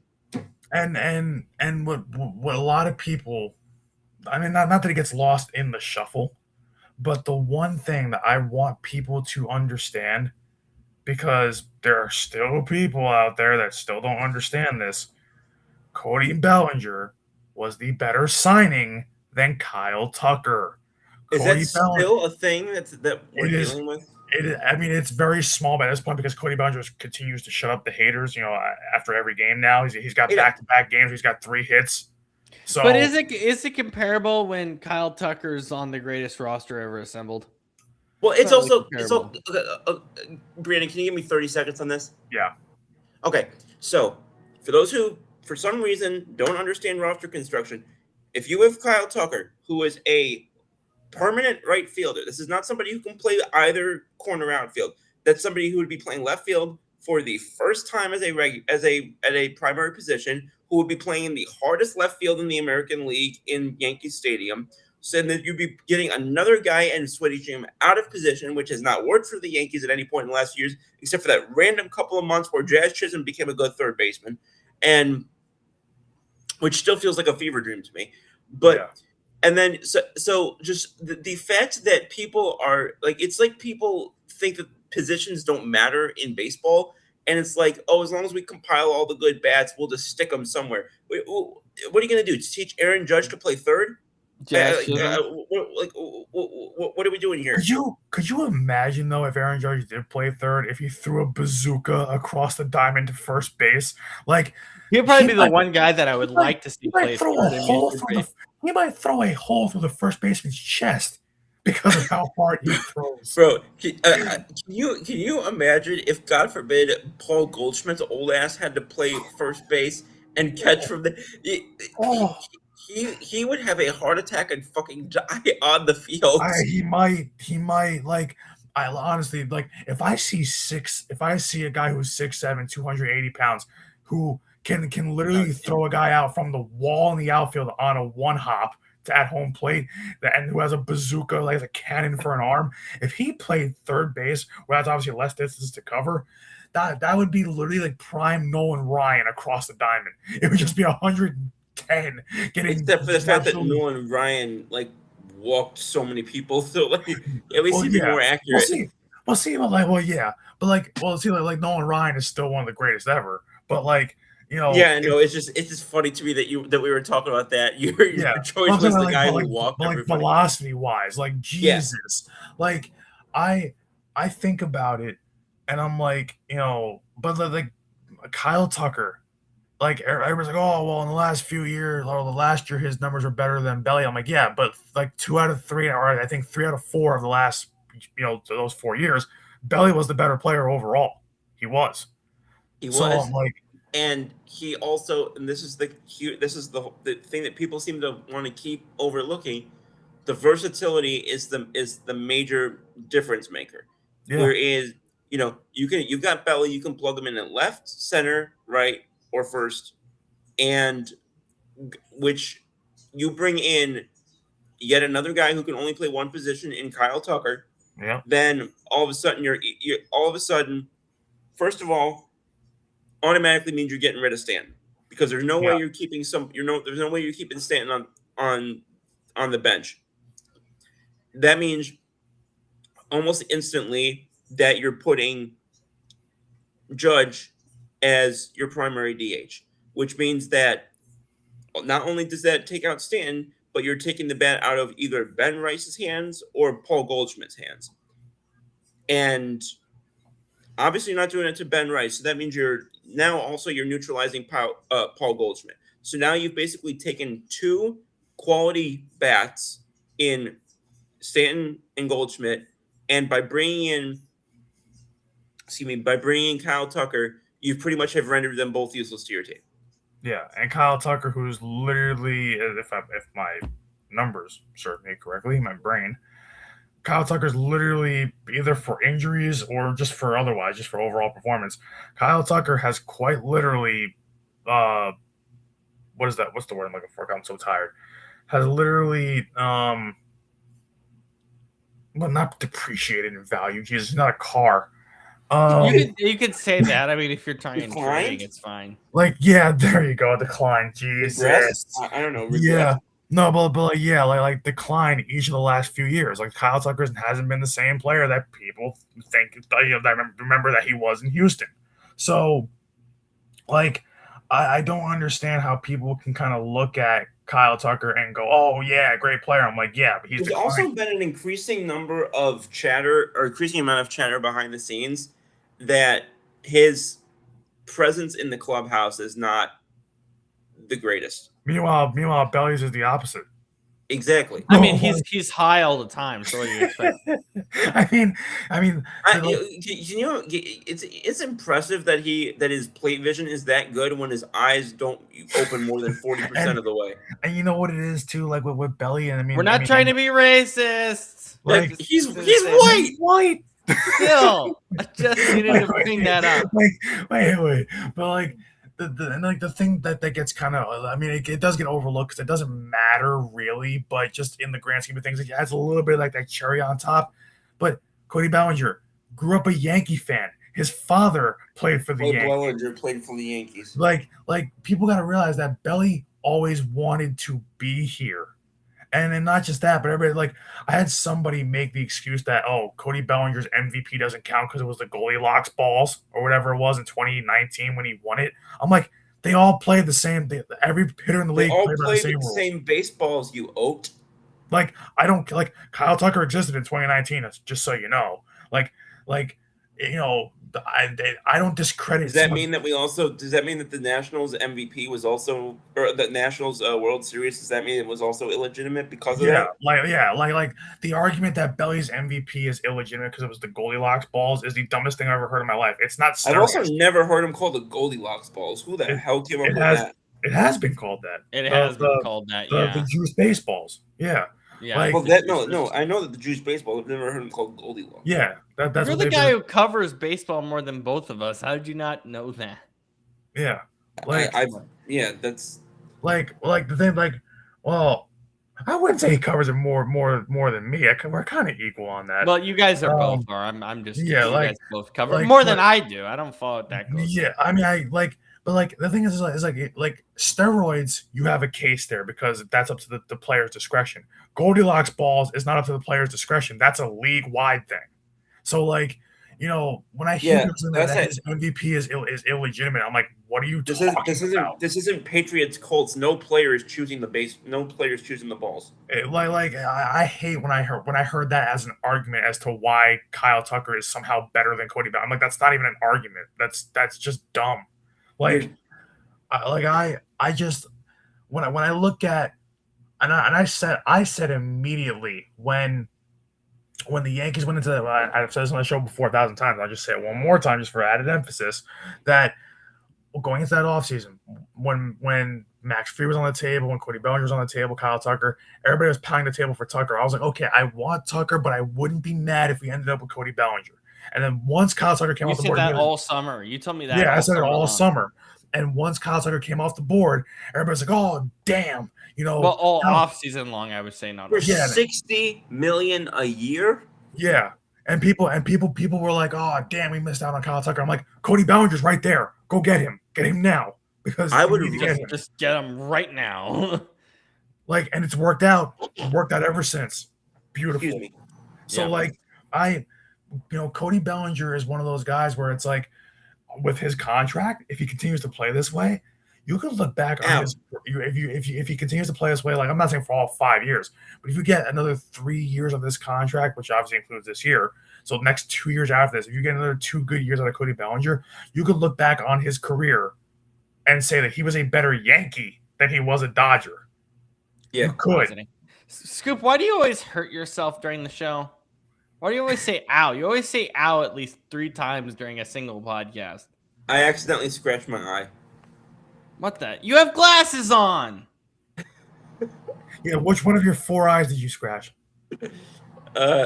These ones. Yeah. You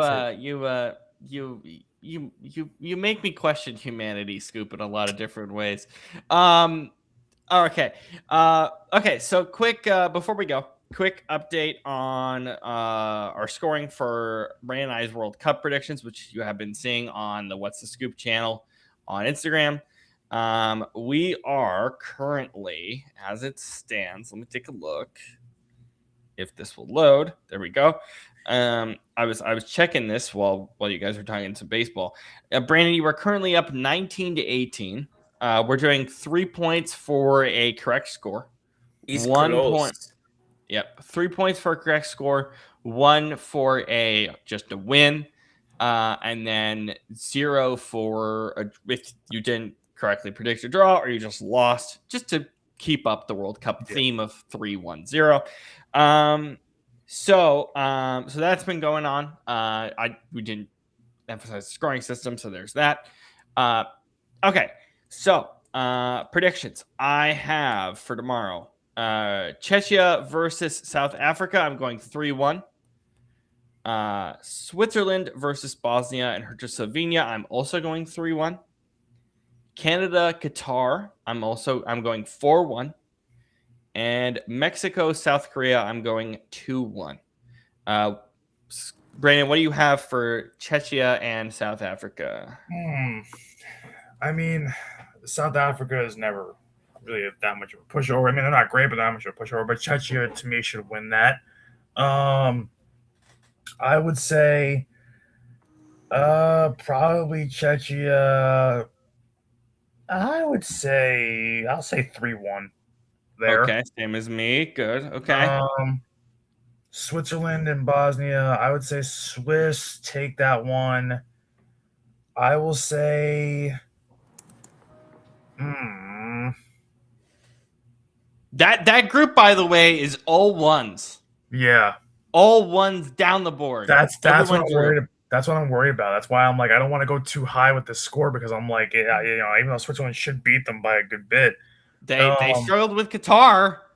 Yeah. They played the flat ball. I'm gonna say, oh damn. I mean, but Bosnia. What was Bosnia played good? Bosnia played really good defensively, a lot more defensively than I think we would have thought against Canada. But I don't know if that's enough. Yeah, I don't think you know what? So I'll say Swiss beat them. I'll say, I'll make it a close one. I'll say 2-1. Okay. Canada and Qatar in Vancouver, British Columbia. Yeah, it's a good one. It's gonna be a great one. Even though I have this kind of a blowout. I mean, I don't know. Same. Just because that group has been so close. That group has made no sense. If any groups made no sense, it's actually that one. Just I wasn't expecting one all the whole way through. I mean, Canada should be a lot better than Qatar. But because that group's been kind of close, I'll go 3-0 Canada. Okay. And then Mexico and Guadalajara at Mexico City against South Korea. Yeah. That's one where I could see a draw because South Korea. I was kind of thinking about that too. Oh, but see, I went draw today between England and Croatia, and that bit me in the ass. It was 2-2 for a while though. It felt like it was gonna be a draw, but that would have been such a banger of a poll for me to get 2-2 England and Croatia. But again, England went nuts offensively in that second half, or attacking wise, I should say. In that second half, they went nuts. See, South Korea is so tough. but Mexico is kind of like, you know, that they are obviously. And again, we got 2 games with 2 teams at home, right? I Canada mean, at home, Mexico at home. So, man, like, do I dare go tie again? Like, oh, that's just brutal. well, you should have done Portugal Congo tie, but Who the hell would have saw that one coming? Let's be honest. You would have made bank if you said draw on any sports book. You know what? You would have made bank. I'm just to reverse the fortunes. I'm gonna throw $5 down on Portugal, Uzbekistan being a draw, so that Portugal wins. So my bet can be wrong. I can lose $5, but at least Portugal will win. That's fine. You did that with the Cowboys last year. Speaking of some NFL, yeah, I remember that one. Yeah, and the reverse jinx worked. Thank God. And you lost $5, and you lost $5. $5. That's fine because I won the ultimate thing. We were back-to-back NFC East champions. You lost monetary value. Yeah, I mean, everybody does. That's life. But okay, so Mexico, South Korea. Oh my God. You're really struggling with this. That's why I said 2-1 because it's gonna be entertaining. I'm excited. You know what? I'm gonna go a little higher. So you're gonna say 2-1. I'm gonna step it up a notch. 3-2. Mexico. Okay. Can Infantino get off my screen? Why is he at every game? Why was he at your game? It's Portugal. That's why. But over just Portugal. England and Croatia? Okay. I mean, like, you know, even my grandfather was like, oh, like his private jet must be fully stocked with gas. I'm like, yeah, it has to be. And whatever other random sponsors of FIFA are on that thing. Yeah, other legal activities, yeah. Yes. Scoop, I need we'll talk about this more tomorrow. USA Australia, what do you have for USA Australia on Friday? I'm not gonna make Brandon do this until Friday. We're gonna take some time. I need some time. Okay. Excuse me, sorry. USA Australia in Seattle. It's gonna be great. I wonder what that's gonna be like for you guys. Hell. Hell. My apologies. I'm not going downtown. I was debating it. I'm not. I'll go 2-0 USA. Okay. Oh my God. If he gets even one USA result right, I'm gonna go crazy. Yeah. So all right. Well, he was so close in that first game. That pissed me off, especially because 2 goals were disallowed. Yeah. Yeah. All right.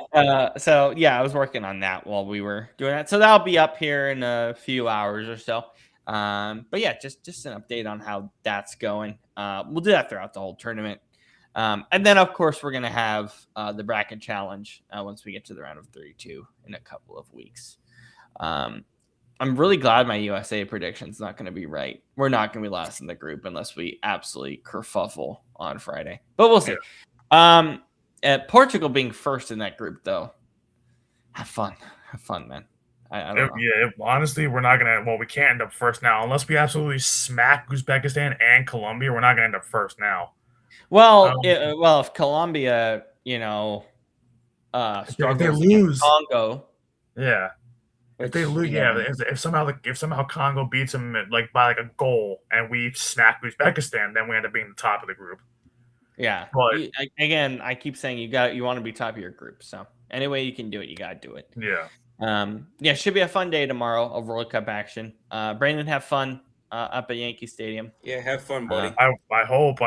God, I swear we are facing a pitcher with a 4+ ERA. If they don't hit him, there's a problem. Scoop, I have an announcement to make for you, my friend. Oh boy. Welcome to Amazon, my friend. It's up. It's good to go. You're all set. So welcome to Amazon. So you can catch us on Spotify and Amazon now, as long as everything on Amazon's end worked overnight, which I assume it did. But yes. And then we got a little substitute guest on your end. Yes. So please go ahead and announce that. Yes. So he's been on before in the past. Longtime buddy of mine from Seton Hall. Our buddy Michael Olson will be returning tomorrow. We'll be Nice. talking some Yankees. We'll be talking. I'm sure a little bit of NFC East will come up. I know we're going to talk some World Cup. And I know he's going to want to talk about the NBA Finals as well. A Knick fan himself. So we didn't get a chance to do Sorsby, so I guess we'll do it tomorrow. Yeah, I was just gonna say let's do that tomorrow because I think we've kind of juiced this orange for all of its squeeze tonight. So But Brandon, what's your Brandon Sorsby take on him going to the supplemental draft? It's not really a surprise, I guess, necessarily. It's not a surprise. We figured it would. It kind of got there with a few extra steps, but we figured it took would the end up scenic route. Yeah, Yeah. But I mean, I've been hearing a lot of kind of murmurs about potentially us taking him, and I'm like, I don't know why. What? Yeah, I've heard that. I would be. So here's the thing. I think if I'm any team with a quarterback, I'm throwing a 5th round tender on him. I'm throwing a 5th round bid, so 2027 5th round bid. If I need a quarterback, I'm throwing a 3rd. I'm too scared to throw a 2nd. People are saying that teams are going to throw out a 2nd or a 1st. No. I would be disgusted if any team does that. Yeah. With the talent in 2027, just across the board, why would you waste it? Yeah. Risking a I rather, no matter how Brandon Sorsby's career goes, wasting a 2027 2nd round tender. Yeah. On Sorsby sounds like an awful idea. Yeah. Wasting a 1st sounds awful. A 3rd, yes. A 5th, yes. Yeah. A 4th, I just yes. thought of something. So you mentioned a 5th rounder in 2027. That's one of the picks Philly got in the AJ Brown deal. Could you imagine if Philly traded AJ Brown for Brandon Sorsby at a 1? It's not the worst. Listen, I will throw, if I'm a reasonable team, even with quarterback issues, I'm throwing a 5th. I'm throwing a 3rd. I think even if I don't have quarterback issues, I might consider throwing a 3rd. A 3rd max, obviously. So I honestly, even if I'm like your Eagles, your Seahawks, your Patriots, your Rams even, which don't need a quarterback, so I don't know why they would throw it. But honestly, I still throw it out. It's a 3rd. I just, but mentally, guys, I know someone's going to throw a 1st. I know somebody's going to throw a 1st. Like Cleveland is, I'm sorry, Scoop, but Cleveland's one of those teams that would easily just be dumb enough to throw a 1st at him. I genuinely don't think that they're going to do that. I genuinely don't.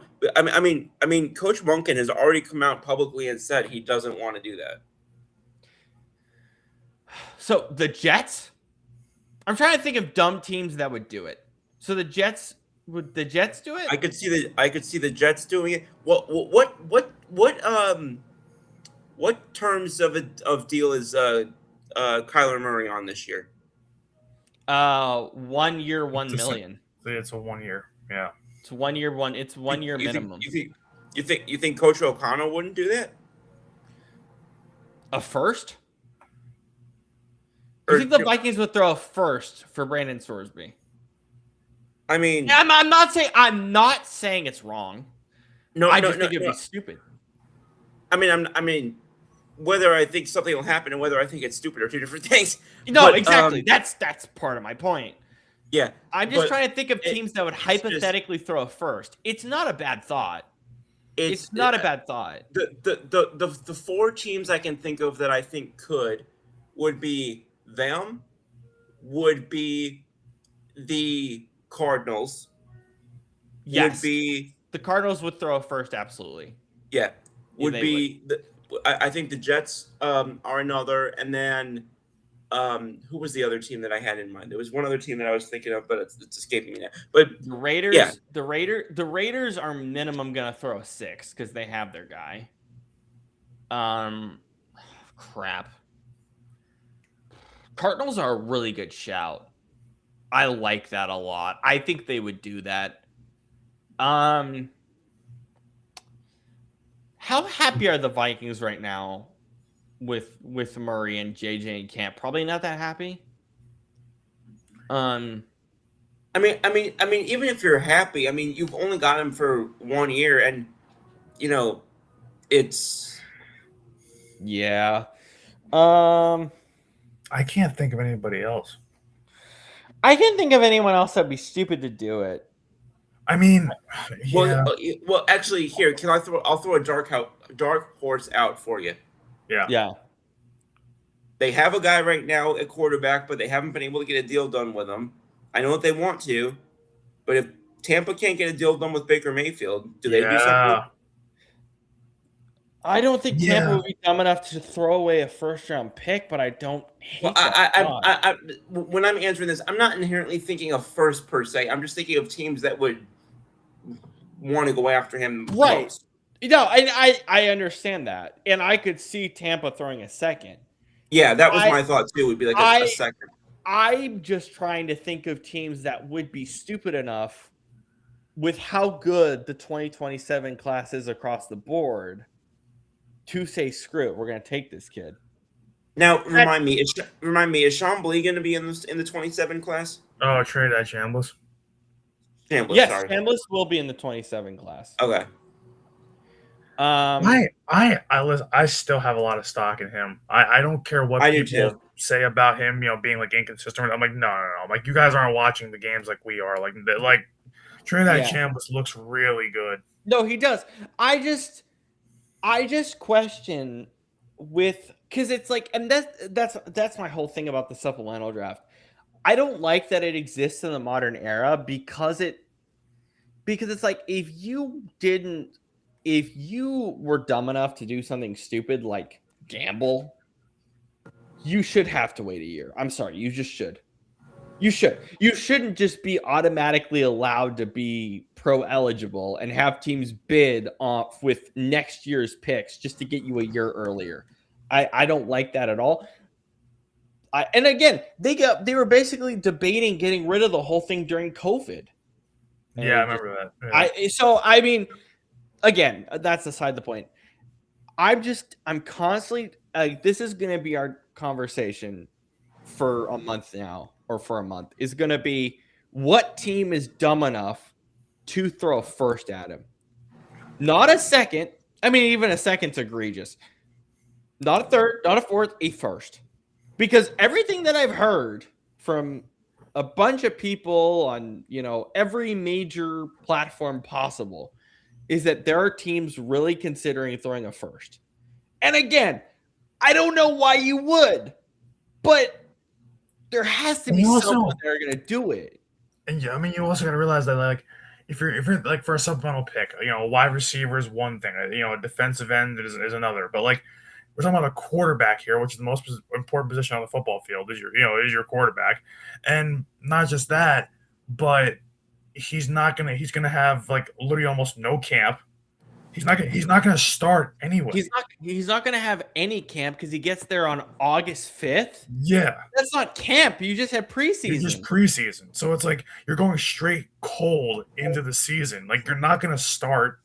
So it's like if you're not gonna start, and you're basically gonna, so what? So if you waste a supplemental draft pick on him, you're gonna basically say, hey, we're gonna start you the season after, but the season after has all those good quarterbacks, like we're saying. So it's like it just doesn't make any sense for a team to really waste that on him when that's going to be what the outcome is. So it's like, it just doesn't make sense. Like if that class wasn't so stacked, I understand, but because that class is so stacked, like we're saying, it's like, it's not like you're going to roll with him. Like, maybe if he gets enough reps, you'll start him late in the season, whatever. But like, no, that's it. Like, if the class wasn't loaded, then okay, I understand. Using the pick on him and then letting him go. If this was 2025 and he was in the supplemental draft, I would totally get throwing a first one. I would like it, I would understand, but I would get it. In 27, there's no reason to give up any marketable value unless you've already given it up for like a Myles Garrett or something, which the Rams have done. So That's where I sit on it. Scoop, do you also come with kind of that same concern? I'm kind of similar. I am gonna think about this more, and we'll talk more about it tomorrow. But that's Yeah. kind of where I'm at right now. Yeah. Let's think. Let's table this for the next few days.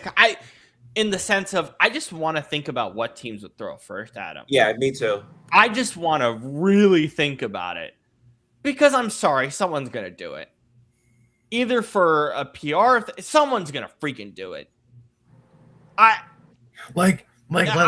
just know someone's gonna do it. That's all. We were saying, the Cardinals make sense because they don't have a quarterback right now.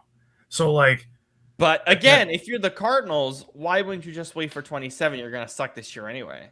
Yeah, unless they feel like that, you're just giving a first round pick away for nothing. Yeah, why? I don't know. I mean, listen, the Cardinals are stupid enough to draft Jeremiah Love with no offensive line, nothing around him. Bingo. So well, they also have Tyler Algier who's going to take those red zone carries. God. So yeah, I can't believe Jeremiah Love is the highest paid running back in the NFL. Is he? Yeah. By average salary, yeah. Because he's not played a game yet. Because he's first round, fourth pick. Yeah, that's the highest paid in the league. I'll never forget being there and that experience of watching that actually happening, just freaking losing my mind. Yeah, so he's by per year, unless I'm getting the numbers wrong or unless something has changed, he's the highest paid. Or at least he's top 5. At least, no, bare minimum, let me rescind that. I think he's top 5. Yeah, I was going to say, because what's Saquon, CMC? No. So Saquon, CMC, Derrick Henry, and then I think it's Jeremiah Love at 4. Yeah. Which is insane. He hasn't even played a snap yet. He's the 4th highest paid running back in the NFL. How broken is that market? God, and then And then after him, it would have been like Josh Jacobs? Yeah. Probably. Yeah. And then God knows what the hell's going to happen to him at this point. Yeah, he's at camp, so we'll see. Those, by the way, that thing I sent you guys in the chat, that's basically, I mean, that's a shot of before they put the netting up at the new stadium, but that's where I'm sitting tomorrow at Yankee Stadium. Are you sitting close? Yeah, we're 2 rows behind the White Sox dugout. Please jeer at them. Oh my God, Snapchat just added glasses to their logo. I need to have a conversation with someone at Snapchat head department. That's a terrible idea. Whoever came up with that needs to be fired. Draft party and live shows in Hawaii? Sure. Why not? Why not, Patrick? Let's do it. Why are all these people bald in this photo? I was also wondering the same thing when I sent it. I'm so happy you said it, because I was literally wondering the same thing when I sent it. You're basically sitting in the rich row. The bald people rich row. I might be sitting next to Timothy Chalamet tomorrow, for all I know. Timothy Chalamet. I mean, listen, it is the same day as next grade. That is true. How are you going to survive? How is New York going to survive tomorrow? I don't know. I'm scared. It's a valid question, but at the same time, I'm like, oh my God. Like, I just want to survive tomorrow. You know what's amazing? It's on cable. I mean, it should be, no? Cable. Yeah. Not New York cable, national cable. God, yeah. I was gonna say, when we won the Super Bowl, it was all over Philly. I'm not talking about local. I'm talking about cable. It's on like NBC. It's on like Peacock and NBCSN, so it's national TV. Is it just because it's New York City? Is that why? I guess. I don't know. I have no idea, man. I don't know. But yeah, I'm scared. I might just put that on while I'm watching World Cup games just to see if someone gets in we know someone's gonna get into a fight, right? Yeah. Shout out New York Sanitation Department. That's all I gotta say. With that, all right. Anything else before we go, Scoop? I don't think so. Brandon, have a great time tomorrow. I hope that you see a fantastic game. I hope that friggin' Ryan Weathers gets some good run support finally. I just need, because I feel like he will, because it's the White Sox. But and I haven't seen the Yankees play the White Sox yet, so that's another team I can cross off the list. But I just need Ryan Weathers to not give up 5 runs in 3 innings. Just please buckle down. It's the White Sox. The White Sox is who they were playing when I went to see Derek Jeter play in his final season, and then he friggin' was benched. Oh my God, the U.S. Open is starting in New York tomorrow. The Golf U.S. Open as well. Oh my heavens on earth. Okay. I mean, at least the Yankees game is at night. At least it's far away. But who wins the World Cup? Who wins the World Cup? France beats Portugal 3-2 extra time. I'm scared. I'm scared for my pork chop brethren. But at the same time, I will still stick with what I said. I think Portugal plays Spain again, and I think that Portugal beats them 3-2 in regulation. Yeah, that's what we got. So, Scoop, do you have a prediction after 1 week, or do you feel not inclined? I mean, my prediction a couple days ago was that Spain was going to win, and I don't feel good about that one now at all. So none of us do at this point. None of us feel good about any of our predictions. I'm honest. All right. Well, unlike the only hydration break we had was Patrick's stuff. Which yes, get when you're watching a dumbass Fox hydration break, get your coffee. But or in Scoop's case, get your water from Sonic. Yes, get your water from Sonic. I feel so sad that Scoop has to get his water from Sonic. That hurts my soul. I mean, I also get bottled water. That's also like getting your sushi from a gas station. So, yeah. And I at that point, I would just get a soda. Like that's a thing, right? Gas station sushi is a thing. Yeah, gas station sushi is a thing. No. Scoop, I don't really go is to your gas apartment stations. a rock? Makes sense. What do you mean? He lives under that roof. Makes sense. It's a rock with a ghost underneath it. Yeah, I'm really confused by your like pop culture acumen. Like I don't know. I continue to feel very lost. We've said this for How is Gape Station? How is gas station sushi a pop culture thing? Because it's something that's kind of commonplace. Oh, you finally have Sonic in Oahu. Congrats. Sonic on Oahu. That was good. I finally know where my Sonic is. I thought it was farther away. Am I the only one that hates Sonic? I think it's garbage. I yipped down I don't corn dog before Rob got Why are you eating a Sonic? Is it from Sonic? Yeah. Why are you This is not okay. I don't Scoop, understand. No. You decide to go to Sonic, and you get water and a corn dog. Are you 10? How old are you? You're my age. Get a flipping burger and a shake. Don't. Okay. Yeah, I'm 20, almost 26. That's why I need to hydrate. Yeah. Okay. Buy 7-Eleven. See, 7-Eleven does have good sushi. 7-Eleven has it. Have you ever had a spicy hot dog from 7-Eleven? Now that I've had. I didn't know that spicy hot dog existed. Was that English? He doesn't know. He doesn't know about spicy hot dogs. I you know, like the best thing I've ever had from a 7-Eleven is like, especially like, I mean, because you can get like the packaged cookies or you can get like the warm cookies under the lamp. Oh Lord, the warm cookies from 7-Eleven. Like, listen, that sounds like such a badass. Those are good. But like 7-Eleven warm cookies. So speaking of that, I love how Europeans like are so confused by our portion sizes. They're like talking about how our there was this guy, I have to find the video. So Freddie's been amazing, obviously we talked about him last week. Can I play this? I have the to Scottish have been fantastic. What? The Scottish have been fantastic. The Scottish have been fantastic. Your boy Motto, who I think is I forgot what African country he supports. Here's what he said, and it's amazing. I'm in America. When they say everything in America is big, I understand it. Why the hell is this quesadilla the size of my head? Somebody explain to me why this piece of food is the size of my head, and I've got 3 of them. Nothing here is small. This is a normal water bottle. Sorry, let me The Fiji water. Remember the big Fiji water? Yeah. change my accent for the Americans that are watching. This is a normal water bottle. Why is it the size of my whole flipping chest, my torso? But let's go back to the quesadilla. This is gonna enter my body.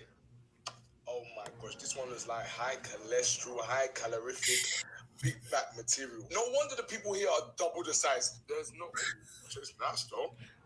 such thing as considerate sizes. Everything just big, ginormous, extra large, 3Xs. From this 1 meal alone, I'm probably chomping on 6,000 calories. My belly is gonna be protruding like I'm pregnant. Even look outside, even this building here. Why is the building so big? The building is so big. Everything is so big. God bless America. Hey, I've just picked up the other one. The other one's even bigger than this. Oh my gosh. The other one's even bigger than the last. The My belly's quesadilla. already farting. I'm lactose. Why am I eating this much cheese? This place just it will always amaze me. Nothing in this country is small. I'm in America. Yeah, nothing in the country. So thank you to your boy. I wanted to finish the show with that. That's funny. Why is everything so big? I never think about how big it is, and then I see Scoop with a giant cup of water. Live here. That's why. Like when you live in a country for your whole life, you when I went to Portugal last summer, I was like, oh my god, they don't have 2X here. They don't have their portions are that's why out there they live to be 125 years old. Meanwhile here we die at 25 years old. It's like, gee, I wonder why. Like we eat food. Like there are people who we met in Portugal who were like 78, 82 years old. They look like they were 55. Because they eat better and they live better and their air is cleaner. Except the ones that drink a lot of beer and have a lot of cigarettes. That's the only bad thing about overseas is that if there's any downfalls, they drink nothing but a shit ton of coffee. They literally rip like a pack and a half of cigarettes a day. But the thing is, the problem is cigarettes here are also way worse for you than cigarettes over there. So like my favorite thing about Europe is the sign at your medicinal weed dispensary, like the big sign. That sign of like the cross or whatever it is, that's the sign for healthcare in Europe. Oh yeah. Which is amazing. So don't confuse your weed with healthcare in Europe, please. Anyway. So this Scoop is very confused at the moment, but it's true. I was like, I literally had to tell my dad every minute to take a photo of that because I'm like, that's the weed sign. He's like, no, that's for the hospital. I'm like, what? How is that even possible? By the way, like Portugal, right? Portugal has a lot of roundabouts because it's like anywhere, and if you want to get anywhere in that damn. Like, if you want to drive anywhere on that island, everything is just a roundabout that spits you out in like 6 different directions. So it's like, just pick one. So New Jersey doesn't have roundabouts. Like, at least not anywhere close to where I am. They finally put one up like 20 minutes from my house. And my grandfather looked at it and said, "Are we back in Portugal?" He's like, "Why is there a roundabout sign here?" I'm like, "This is like because we." Put it this way, he hated the roundabouts so much. Mind you, obviously when he was growing up in Portugal over there, it was all like dirt and it wasn't like built out road and stuff like that. Yeah. But like roundabouts weren't a thing. So like when he's going over there, he was literally like, and obviously because he's driving a stick shift car and hasn't driven stick in forever, he is sitting there cursing after every roundabout that we're going around because the car is basically bottoming out as we're going around the roundabout. And he's sitting there cursing it out, like literally cursing out the top of his lungs. Like, that's fucking roundabout. I'm sick of this shit. Like, that's basically what he was doing. So and of course, my big ass is sitting in a European car, a stick shift European car, and my knees and my face are smashing against the dashboard because he can't drive stick anymore. So like he's cursing out the roundabout. So when we see the roundabout, that's like 20 minutes from my house all of a sudden, because I don't know why you'd put one there. Um, like the best thing was like we literally see it and we point it out. And he's like, yeah, fuck that roundabout. He's like, I don't care. Fuck it. Like so like that's just like it's insane how we don't have that here and all of a sudden we do. And I'm like, oh my god, our worst fears are coming true. Our worst European fears are coming true. Speaking of worst fears, Jesus. Oh my god, this is too late for this.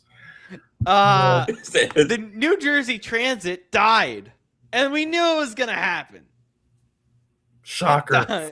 Fork found in the kitchen. like Fork found in Flitch. What? We're speaking different languages. Is that Klingon? What the hell was that? Like, wait a minute. I've never heard someone pronounce every single word with an F in front of it before. That was interesting. I want to know what fork found in fiction is. Speaking of that, oh god, this is such a bad segue. How was the Poconos? Oh yeah, because we didn't cover that. I don't know why we didn't. A lot of things have happened this week. No, but you loved it. That's just the long and short of it. I embraced my inner hillbilly on Sunday. It was literally like it was by far the most. Listen. Nothing brings Americans together more than loud engines and muffled PA systems. Nothing brings America together more than the UFC at the White House and NASCAR. Well, the best part was I've never been to a sporting event. It's motorsports. It's a little bit different, but still sports. Event where they literally don't stop you if you have a bag. They don't stop you if you have a cooler. They don't stop you. Like you can basically open carry at the Poconos. You can open carry. Like you can essentially open carry. It's not like people are carrying in like literally like the least most stereotypical hillbillies you could possibly imagine are literally like with a Dale Earnhardt Jr. like t-shirt, cowboy hat, don't tread on my me. Kind of people. Yeah, a don't tread on me towel and all this kind of stuff. Like they're rolling their coolers because their coolers are basically like rollaway suitcases at this point. Like they pretty much have these full on like cases of alcohol, and they're like keep going. Don't stop unless someone stops you. Like they say that the European mind can't comprehend this, but the non-hillbilly mind can't comprehend this. Because I'm walking, I'm like, wait a minute, shouldn't he be stopped? Shouldn't he be stopped? Shouldn't he be like? I'm looking at this, I'm like, no one's stopping these guys. Like they can just carry in a whole damn like 24 pack of beer to a NASCAR race. Like, I'm like, this is phenomenal. Like, where was this? And you bought a shirt for $35. Oh my god, best purchase rare. Best purchase I have ever made in my entire life. The Danny Hamlin Minions special car. Best purchase I've ever made in my entire life. All of this. This is phenomenal. Like this to me, it might end up being. I swear to I honestly, I wish I was exaggerating. I don't think I am. Like, if this is the high point of my life, it honestly might be the high point of my life. Going to the Poconos to watch a NASCAR race might be the greatest moment in my life, and that's not even an exaggeration. Like marriage, no. Kids, no. Possibly buying a house someday, no. NASCAR race in Poconos, yes. Because right. Oh my god, I've never had such a more laid back, fun time in my life at a sporting event. Like the thing is, like when you have also no rooting interest in it because it's not the Eagles, Devils, Yankees, Nets, whatever. I mean, for you, it's just Toyota racing. Oh yeah, it was good to see Denny Hamlin. Like I'm really actively cheering on Denny Hamlin, yeah, because I'm a Toyota guy. But like, and listen, any hillbilly wants to fight me on that, go ahead. Screw your Chevy and your Ford. So I don't care. I'm a Toyota driver. I drive a RAV4. But like, that was phenomenal. Like I'm just gonna pause you right there because I want people to understand something. And I've never experienced it, and I want to. But even me not experiencing, going to any racing event, Formula One, IndyCar, Oh yeah, NASCAR, any local racing, even drag racing. it changes your perspective on racing Yeah, it does. forever. It does. So tell me about that, because that's the like, important thing that I wanted to get out. Growing up, obviously, growing up, I liked fast cars as a little kid. Every little kid does at some point. But like, I was never like a NASCAR guy. Like, I didn't get into it like that. I mean, like, I played a couple video games. I have a couple NASCAR video games I play here and there, whatever. I told you to get 03. 03 was my. I have that. I have NASCAR 07. Like, Yeah. but like, Chase for the like, Cup 07? Yeah, it's Chase for the Cup, right? 07? I think, yeah. Yeah.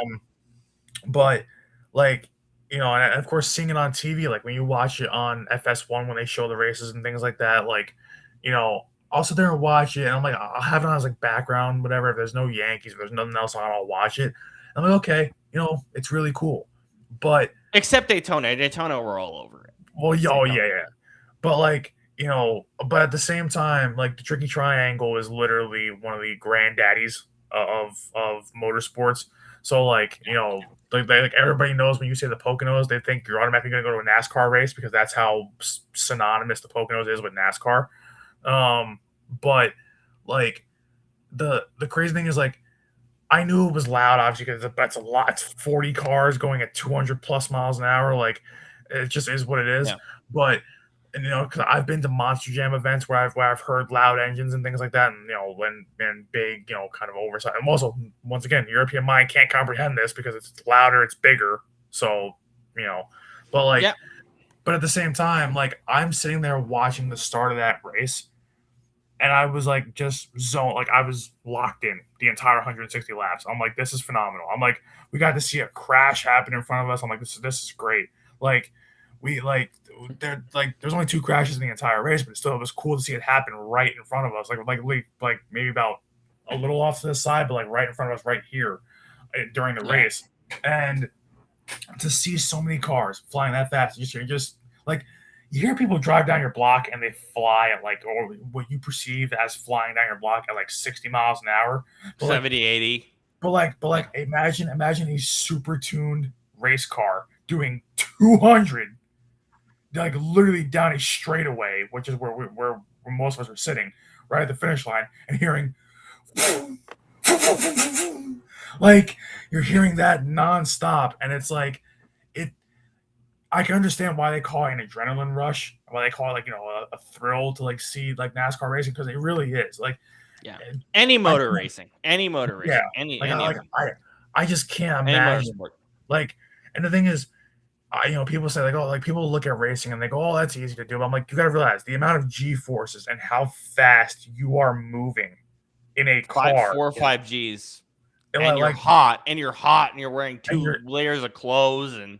And the thing is, like, everybody's like, oh, why are like the drivers strapped in so tight? Because they have to be. Because if they weren't, they'd be literally dying in the car. They have to be strapped in that tight. And I don't know where Rob went.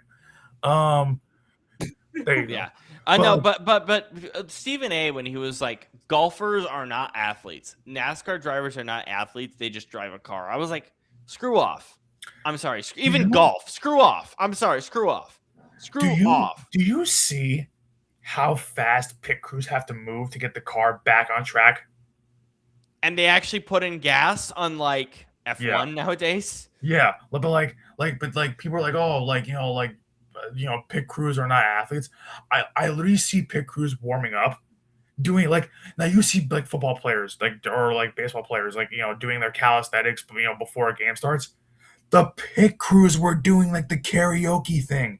They were literally doing like lunges and stuff in the pit before the race was starting to get themselves limber, because they have to get the car, like they have to do the pit work so fast. They have to move fast. So they have to be athletic enough to do that. If you mess up, and this is for any motorsport, and I get it, F1 doesn't do gas anymore because it causes fires. I question that a lot. I know it happened, but IndyCar does gas, NASCAR does gas. Anyway, aside from that, the level of speed and precision is insane, because if you mess up by even a second, you are screwed. Yeah.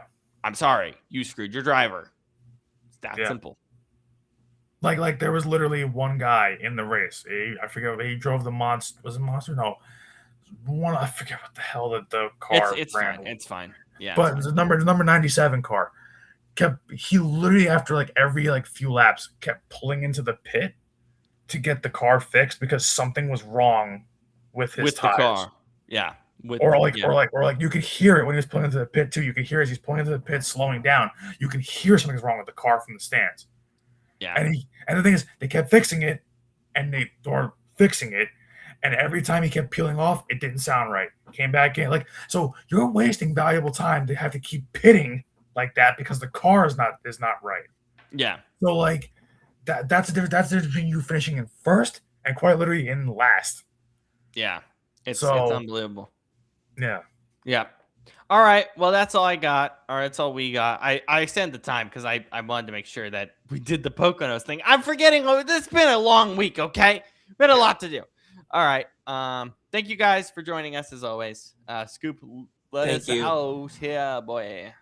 Yes, and just want to give one more shout out and thank you to Kurt and Kenny who have allowed us to take the reins on this time slot in the recent past and for the next little while. Very grateful to be able to stand in for a little bit and also have this awesome crew here.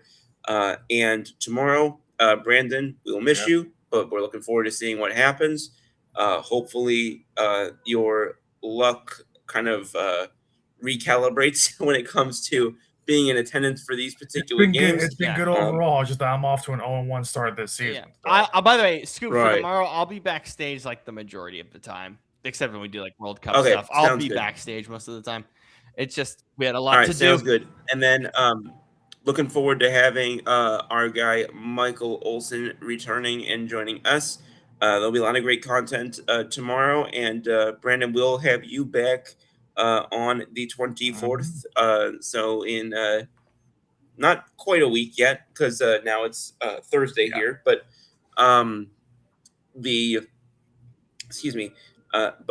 until then, looking forward to hearing about everything that you experience tomorrow at the game. Most importantly, of course, hopefully a W.